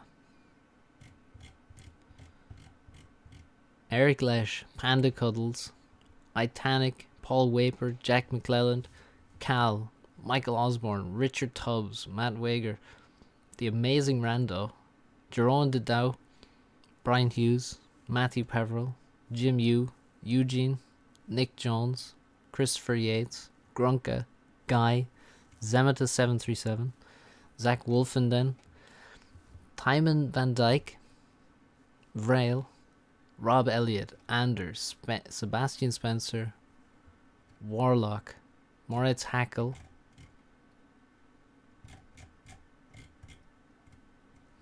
Andrew Nareg, Wayne Brown, Hardy Ninja, Carl Lid, Floris van Leerdam, Ernest Gorbakov, Reese Lewis, Explosive, Sheep Thief, Antonio Ferris, Guika, Wacky Wombat, Aiken Bosch, Mikhail Novikov, Damo Robinson, Cloud 10, Andres Lay, Marcus Gunther, Lord Autismo, Callum McGrath, Luke Sipkes, and Chris Bernard. Thank you to all patrons on Patreon for your support. Some of you supporting for a very long time since I started the Patreon. So thank you very much. And also the members on YouTube: Mike Macpora, Auxiliary Phoenix, Kim B, Zephyral, Alex Forrest, Blargan, and Alex Cathcart our support commander members. And the Mantis members: Richard Holt, Karen White, Bathurst 12-Hour Race Control, Second Cobra, Emperor Callus, Colin Bradley, Paul Verse, and Longblow 69. Thank you. Now,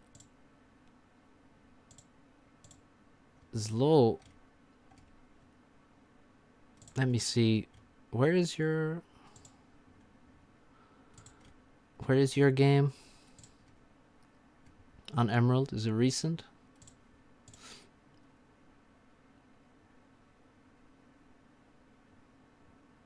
Oh shit, sorry Pablo. Yeah, I need to do some shoutouts a bit more often.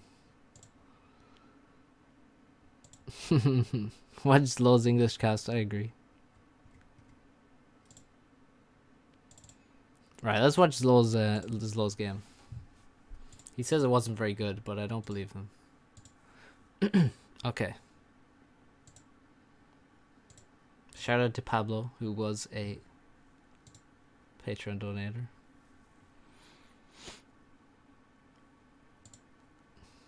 and a dedicated stream follower.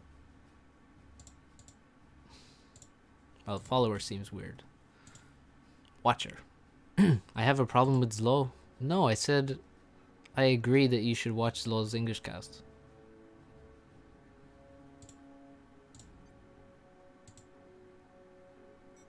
Oh, you're talking to Swackle. Never mind.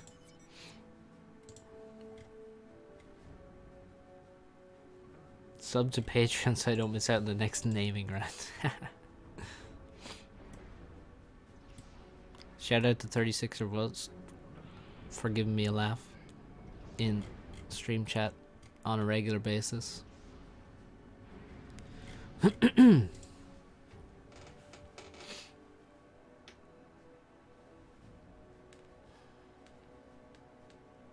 Small few patrons. I have 54 at the moment, which is very, very nice. And generous. Alright, Zlo versus Popolikov. Popolikov is a French player, I believe. He's been around this level. He's been, I guess, slowly improving.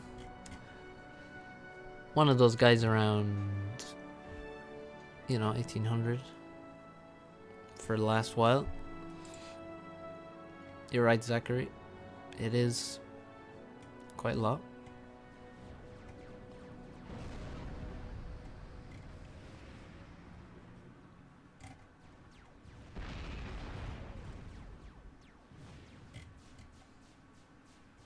So I'm doing more content now because, well, I ought to, I think. Because we had a quiet start to the year, not enough content produced.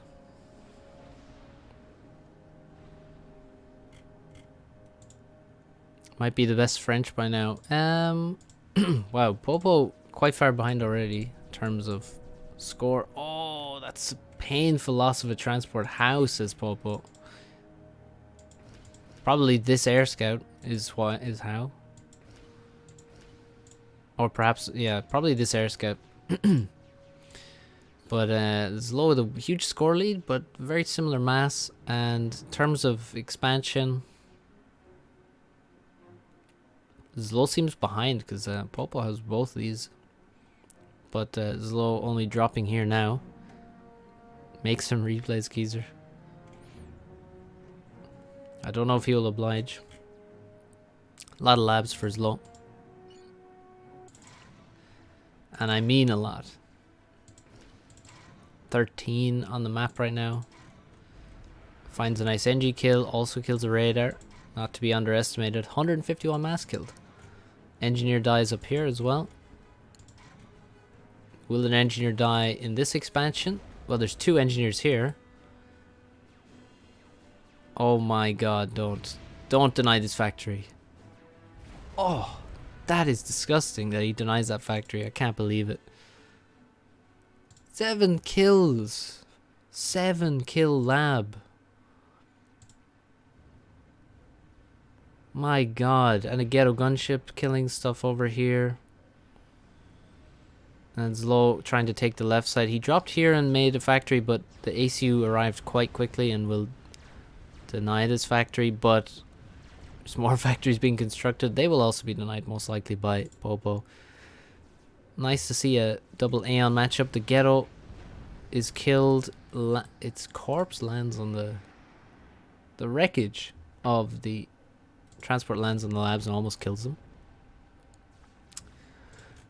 9 kills now after killing the mexes, and now will kill this factory. Has 330 mass killed. Engineer sent forward to replace, or no, built out of the factory to replace this.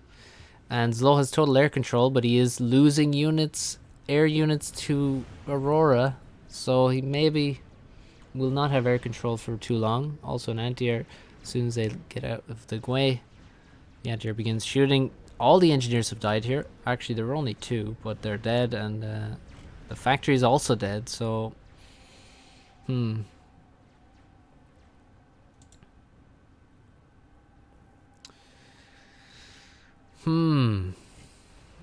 Why is Low's ACU in base? Well, that's just Low. Actually, he has a very good reason.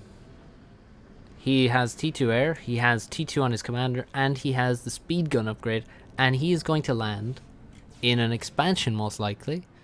He is going to drop directly on the commander, which is what makes the most sense. He's going for the kill. This is a killable ACU. When you have speed gun and T2, he can build PDs, T1 PDs directly in range of the ACU, and if the ACU tries to run away, well, you can just shoot him. First thing I would do is probably build a PD.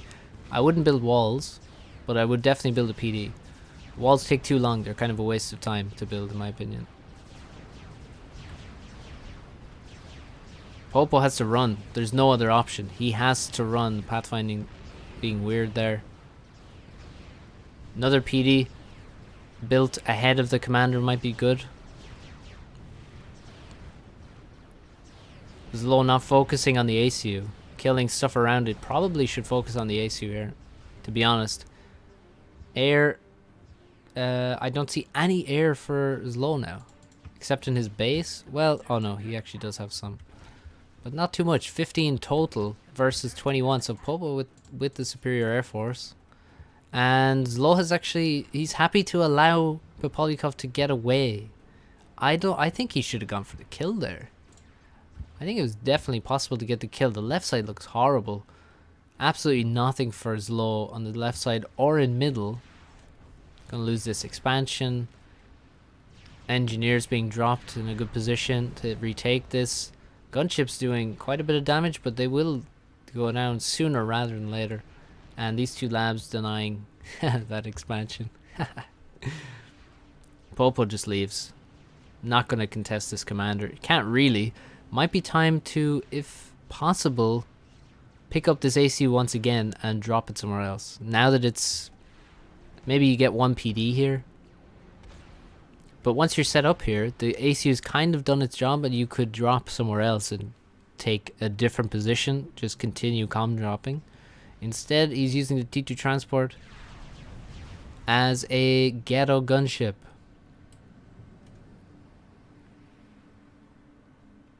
Fair. I would definitely be considering getting that ACU and dropping it here. Oh, the T2 transport is going to go down pretty quickly here. It's also, if it lands, it's going to get shot by the land units as well. It takes off and gets hit by the air, and all the labs die. They do not get dropped out. If they had, they probably could have done some damage, but they die in the transport. That is a painful loss. And now there's units have gone the whole way through middle and have just... He just fervored the T2 PGen in Zlo's main base. What the hell? How could you let this happen?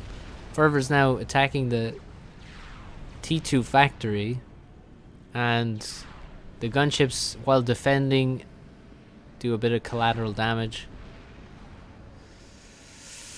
Oh my goodness. T2 air, T2 PGen, second T2 PGen for Popo. He's got 2 T2 mexes as well. Gunship doing mad damage, and once again this this expansion is denied forever. Zlo dropping, leaves the right side expansion, and he's gonna drop over here, but he's dropping here now. There's quite a few units here. Well, actually a lot of them are anti-air, so it's less than it looks like. Drops into this expansion, kills the few units that are here, but does critically alert his opponent to his comm dropping away from the right side. So now he brings all of his air in to cover this, because he does still want to drop forward, I think. Middle completely lost, and finally Popo will take top left corner. Zlo did begin a T2PD. Oh no, it's shooting the ground. There's a hill there. But he does change targets and is assisting. But he can't shoot these two. Or can he? What the hell? Never mind.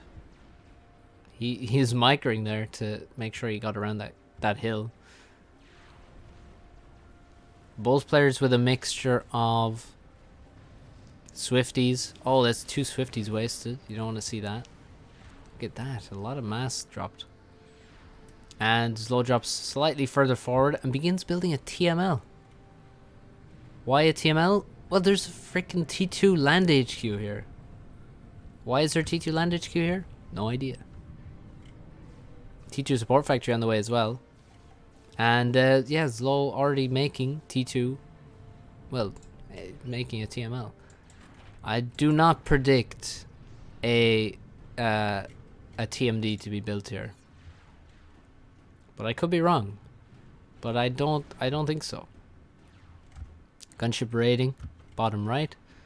Gunship rating, bottom left, successfully.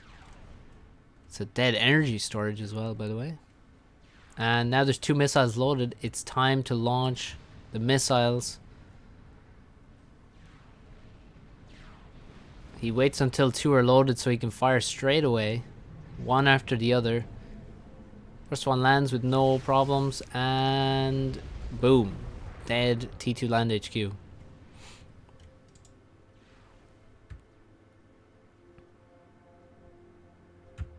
Pretty nice TML there for Zlo, and now he's gonna walk forward into these units. He can feel quite safe against these units, I feel. Oh, there is a TMD built, and there's actually 2 T2 mexes here. So if the TMD was sniped, perhaps by these gunships, oh, there's so many flak here. So they don't succeed. There's also a lot of units in these transports, 22 total, and they're going to be dropped into the main base by the looks of it. T1 bombers dispatched from the main base, going to go after the TMD, I'm sure, as the HQ is being replaced. This is killed by a TML. Oh, Zlo spots the drops and they are aborted early, and then Popolikov goes in for an airfight, which it doesn't look like he's really winning. It feels like there's more inties for Popo and more Swifties for Zlo, and Zlo with, I think, better micro as well there, dominates there. That is crushing. Huge mass field. Look at this mass field. 9,000, 10,000 plus mass on screen now from that airfight. That is the pain of losing an airfight where there's a lot of Swifties involved. Counter TML from Popo. He's going to go after... He actually already has killed the TML from Zlo, and now Zlo builds his own TMD. That's one way to defend against TML. Just build your own and TML their TML.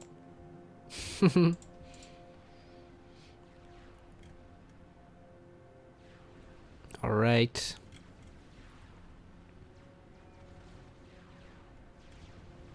The drops didn't do much either. Their gunships and bombers were able to stop them. A lot of gunships being constructed now. Zlo making some eco, quite a bit of eco perhaps. Some units trying to sneak into the left side, and now it's become quite a static game. And yeah, because of that, we can see a huge amount of ecoing from both guys, but Popo with a big advantage at this point in terms of total mass. In terms of what he's got on the field, though, I'm not sure if he has the advantage. He's just lost air brutally. Zlo's still just beginning to take all of this mass. Oh, the ACU now has Chrono as well.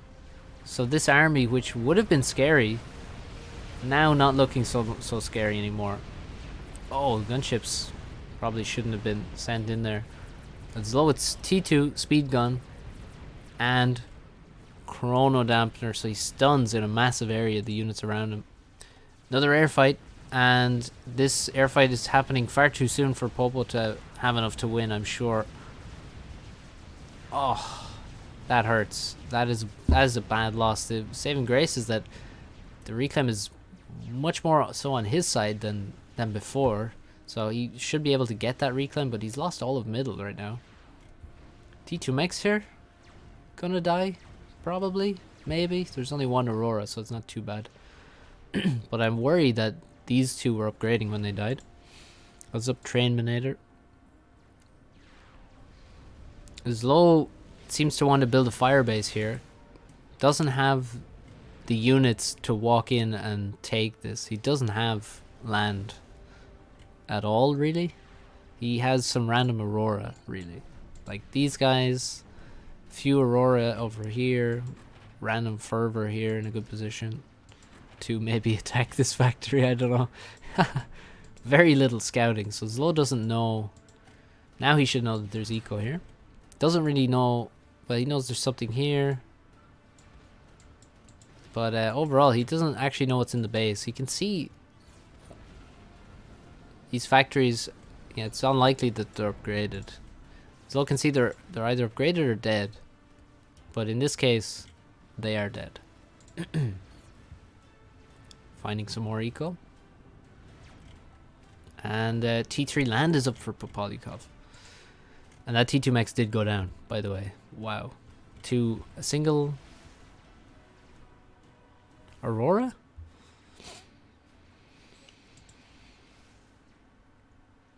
Yeah, that's pretty much, Pablo. It's not really... Well, I think Thomas is right that it's not really about predicting. It's more about reacting correctly. And yeah, a lot of, like... I've had to play Zlo a lot before some of the reactions came to me naturally. Takes a while. T3 air for Zlo, by the way. Even songs are a meme. No, they're not. Even songs versus Aeon TMD is tricky.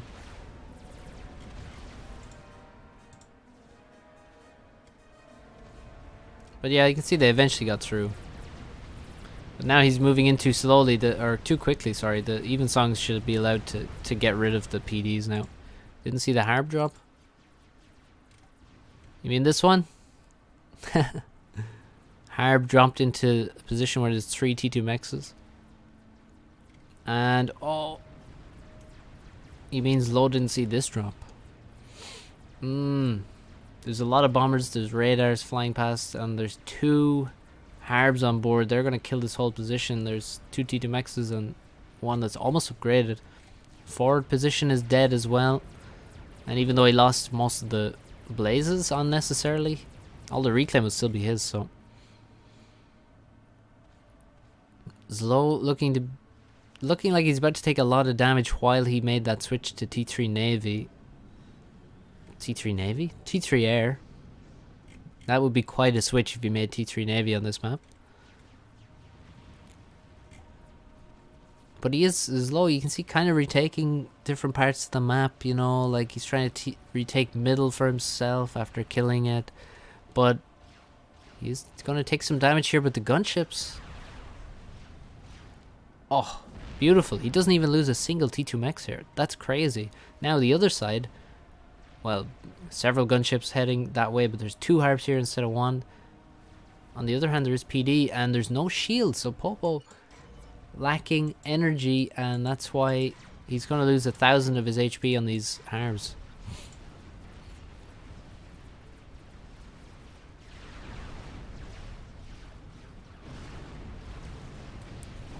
One T2 Mex goes down, 1 harp goes down. I think this harp is going to go down before it can kill another T2 Mex unless it focuses immediately on that. It's accidentally hitting a T2 Mex at the moment. Shield pops back online briefly, but not for long enough. And the gunship's taken out. So those harp drops have failed.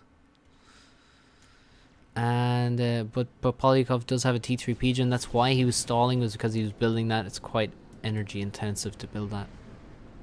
And now he has T3 Air. And he's going to start making ASF. And Zlo has chosen restorers. Why am I not surprised?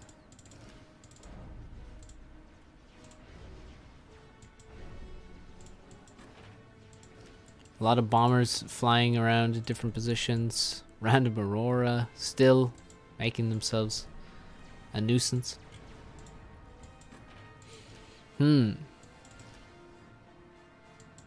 Zlo also stopped this attack thanks to his commander and some PDs. And has quite a nice bit of eco in that position. Already 5 restorers out in the field and tons of gunships.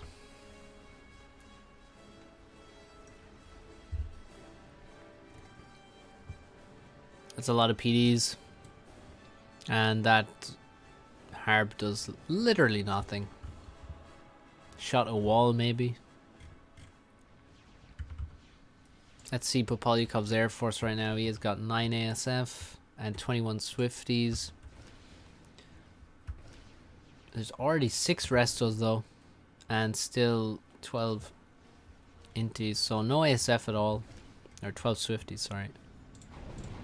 Second factory being upgraded to T3 and a second PGen being constructed. This factory is going to be well placed with adjacency from 2 PGens.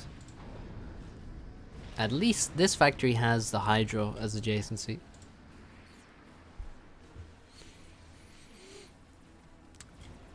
Real problem for Zlo is, I mean, he has massive eco, right? He has really good eco.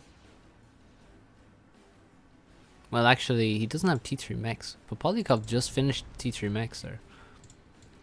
But yeah, the real issue is 14 Harbs for Popo. Now, if he continues wasting them as he has done in the wrong places, it's not going to be great, but eventually these Harbs are going to count for something, surely. But at the moment, the restorers are just chewing them up. And he keeps his Inties close by. And that's a lot of dead Harbs. Shield pops back online briefly. My god. T3 mobile anti-air being constructed, mixed in with the Harbs and shields now. Somehow this position is dead. I think it's died just to bombers. And now more engineers dropped. And Zlo's gonna bomb them. Meanwhile, Popolikov decides to go in and fight air, and it looks like he has enough. There are so many restorers though, but all the Swifties are dead, the Inties are dead, and now it's just restorers and... Oh my god, the restorers are all dead.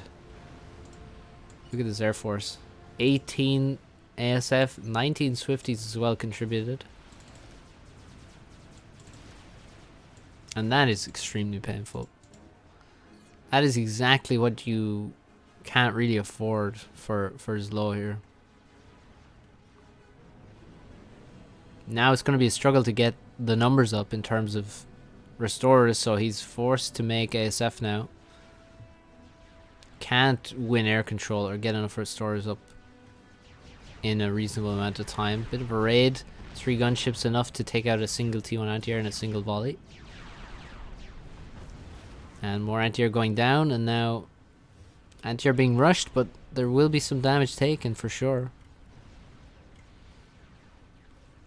And the raids are quite annoying for Popolikov to deal with, so instead of dealing with them, he will, you know, just invest in T3 mexes, where they won't get raided, which is in his main base. And Popolikov now is the one making the restorers. Anything you can do, I can do better. And Zlo without T3 mass is a bit questionable of a position to be in. That air loss was so painful. I think probably some ASF were needed. They are much... You know, the Inties and Swifties really did not provide much for him.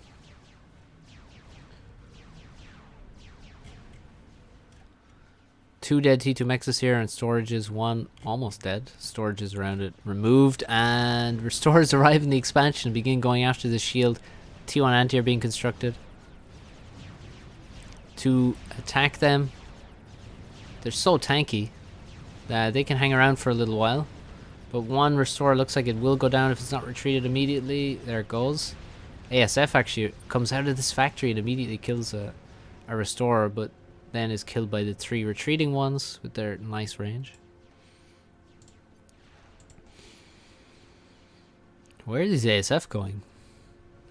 It's a bit... They're like... they're chasing some T1 scouts and things. By the looks of it.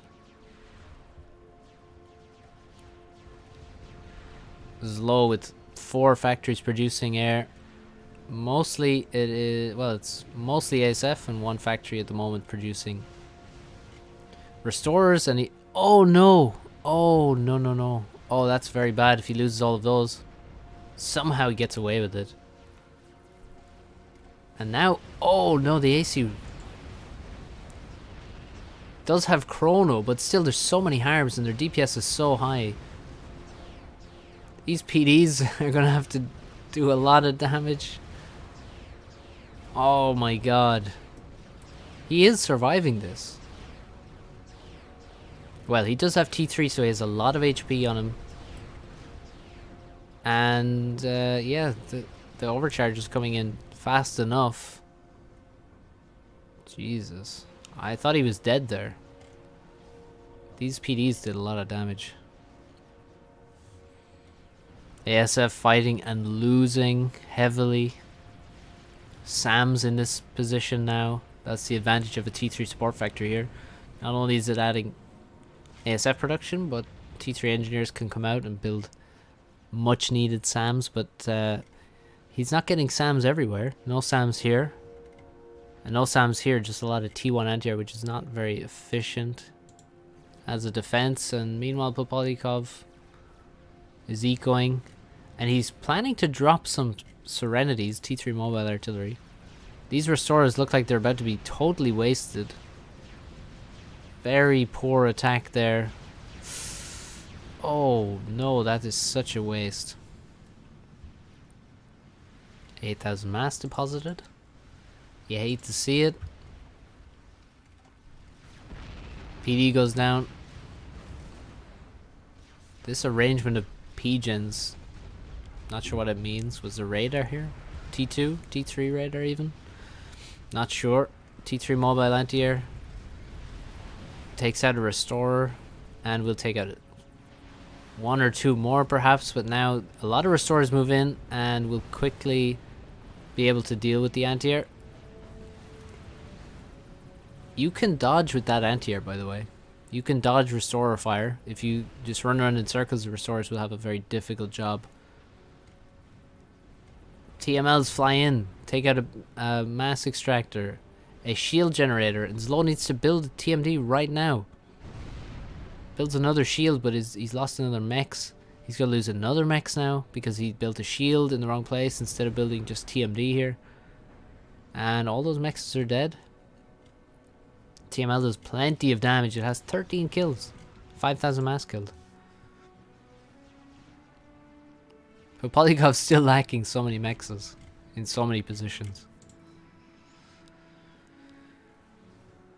And Zlo has the score lead by 2,000. 54 ASF now. And 8 Restorers versus only 19 and 9. So Zlo with a huge lead in air. And is now going to make some T3 mexes. Now he can switch to complete resto production. Also, this army refuses to just move in and attack. T3 artillery were dropped to the front, and so are a lot of harbs now, and they're going to attack this position. T2 artillery static, I think, is needed to defend this. Oh, or just some fervors, forcing these artillery to retreat. Unfortunately for Zlo, these artillery can actually fire while moving. The only ones that can do that. The only T3 that can do that. And the harbs are going to move in. But there's too many PDs for the harbs to move into at the moment. I think, yeah, more shields and some T2 artillery is needed. There's a T3 mechs to defend here now. The next option is just send the Restorers over there. That would be perfect because there's no mobile anti-air here. There is ASF, but as we saw, Zlo has way more ASF. He could also begin investing in, well, he really just needs to stop investing in ASF and invest in restorers or strap bombers or both. And yeah, just start killing. This, I love this army just being totally idle. I don't see any boys.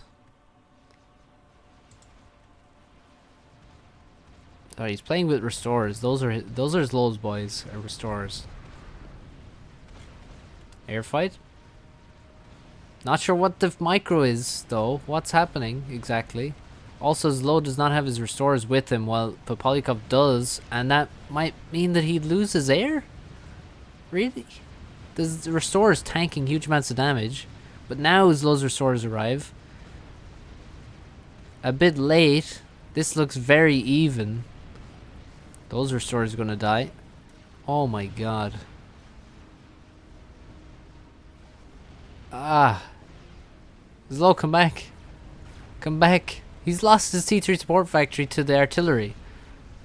And now he loses the restorers to the ASF and the enemy restorers. He does kill most of the artillery. Ah. Well, ouch. Popolikov really improved his production, I guess. Because he was about 40 ASF down before.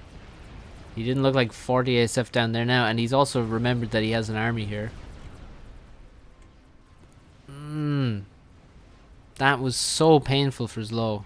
Now he's trying to build T2 artillery, but I don't think now is the time. There's only one artillery left.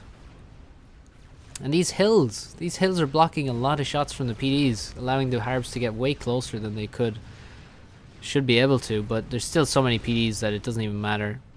The shields may drop and maybe a couple of shield gens will go down. But Polikov's dodging quite well. But there's really just too many PDs, surely. And too many shield gens. How many ASF does he have? 33 and only 3 restorers. 33 and no restorers. Oh. Constant ground firing. Well, not ground firing, but firing into the ground. Different things. This hill is not great for firing off of. Oh, a couple of random restores gonna get chopped off for free. Yeah, there's a lot of Harbs wasted. Huge amounts of reclaim. How much reclaim on the map now? 50k. Most of it is here, thanks to the T3 land dying and the ASF. These are all ASF kills and some restores. And then in the middle we have dead restorers.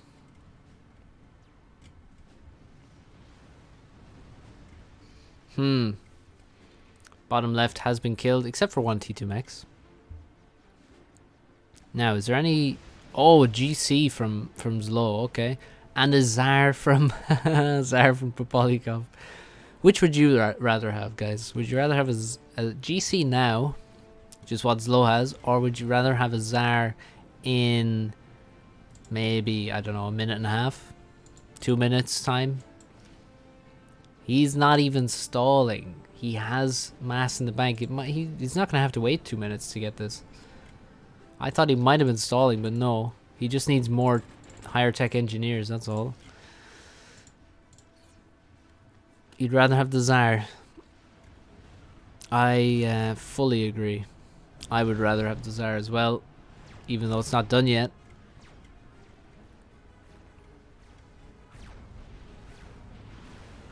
The GC is going to take its time getting anywhere useful. I think it's got to be aimed... Well, I mean, there's not even much here to be killed, so... The problem is, the only place worth getting to is, like, the main base. Or one of the corners, that's not even really worth it. But... the Tsar has a lot more options. And it's just so powerful. That's a lot of wasted units. Rather have a Paragon in like 2 hours. Well, I don't think you're gonna last the 2 hours. If your opponent is making Zars and GCs. And you're waiting for a Harb. And there's the Zar. GC meanwhile has reached where on the map exactly? Here it is, under the cloud of ASF. Doop, doop, doop. Where's it going? I've suicide like 100k mass into your comm this game. I think he's slightly exaggerating, but not too much. Could he not just snipe with the Zar in a couple of strats? I think you might be right, but you want to be sure of that before you try it. But yeah, let's look at the ASF, because that's what's going to be important. The Zar is great as anti-air as well.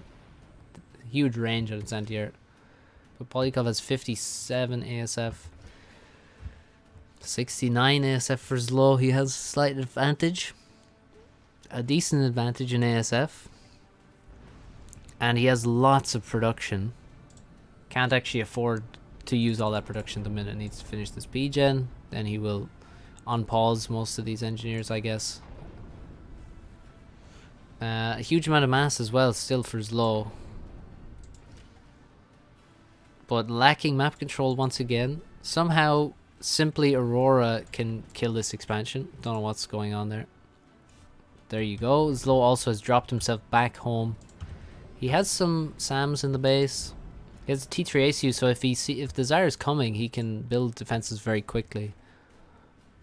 And Polyakov just wants to increase air production, which makes a lot of sense when you've invested 45,000 mass into a Zar. You're probably going to want to make sure that you maintain air control. So, Zar moving to the right side expansion. And there's a lot of T3 build power here. Only 2 SAMs at the moment, but there's shields to build SAMs under. So, if Zlo reacts... Oh, he doesn't know that that's a Zar. He doesn't know the Zar is coming. So, he had so much time to build, like, at least 3 more SAMs here. But now he has just 2 SAMs. And the Zar arrives. Shields dead already. The SAMs are gonna die very soon. There goes 1. There goes 2. And the Zar has taken about 12,000 damage. And will wipe this base. Zlo spreads his ASF to try and avoid AoE damage from the SAMs on the Zar. And now attacks and looks like he'll snipe it. He snipes it. The air is just not in position for Popo. And now an air fight. Zlo with a great turn at the start of the air fight. And then they both turn away from each other. But Polyakov actually escapes with most of his ASF. He was definitely going to lose that fight. You can see he has less than Zlo. And Zlo begins chasing. And now, what's going to stop the GC? GC seems to be walking all over the place. Not really sure where it's going. Now he's going to walk all the way to the right, middle, and then walk towards the base. Not sure I understand that move. But these ASF are being chased still by Zlos.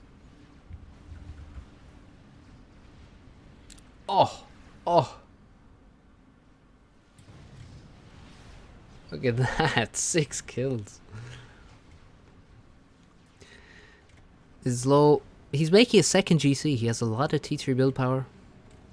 Nobody with nuke aspirations, apparently. A second Zar for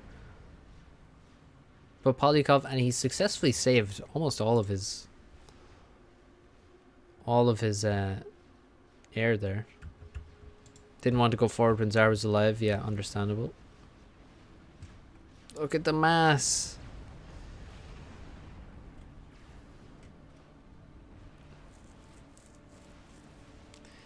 Why GC and not Zar? I don't know, actually, to be honest. I mean, GC is a lot less expensive. That's for sure, so...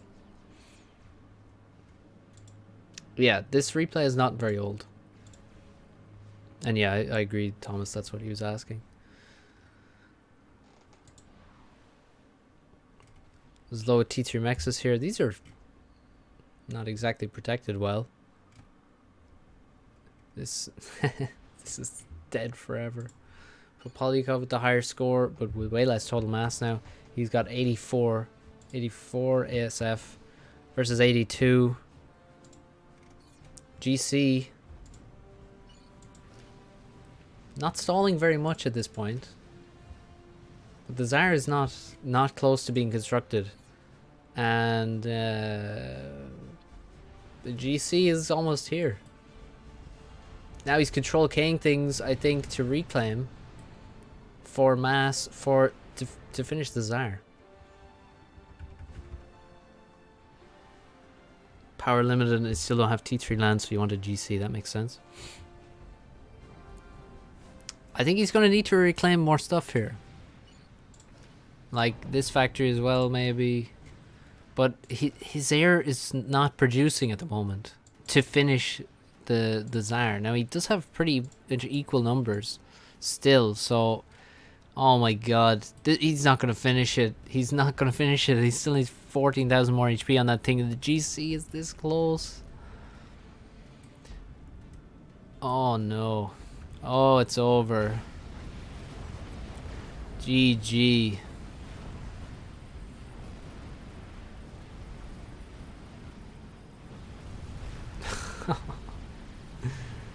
As Low finishes his second GC.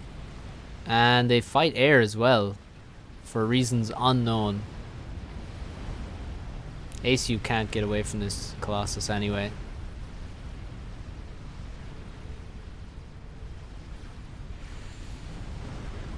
GG.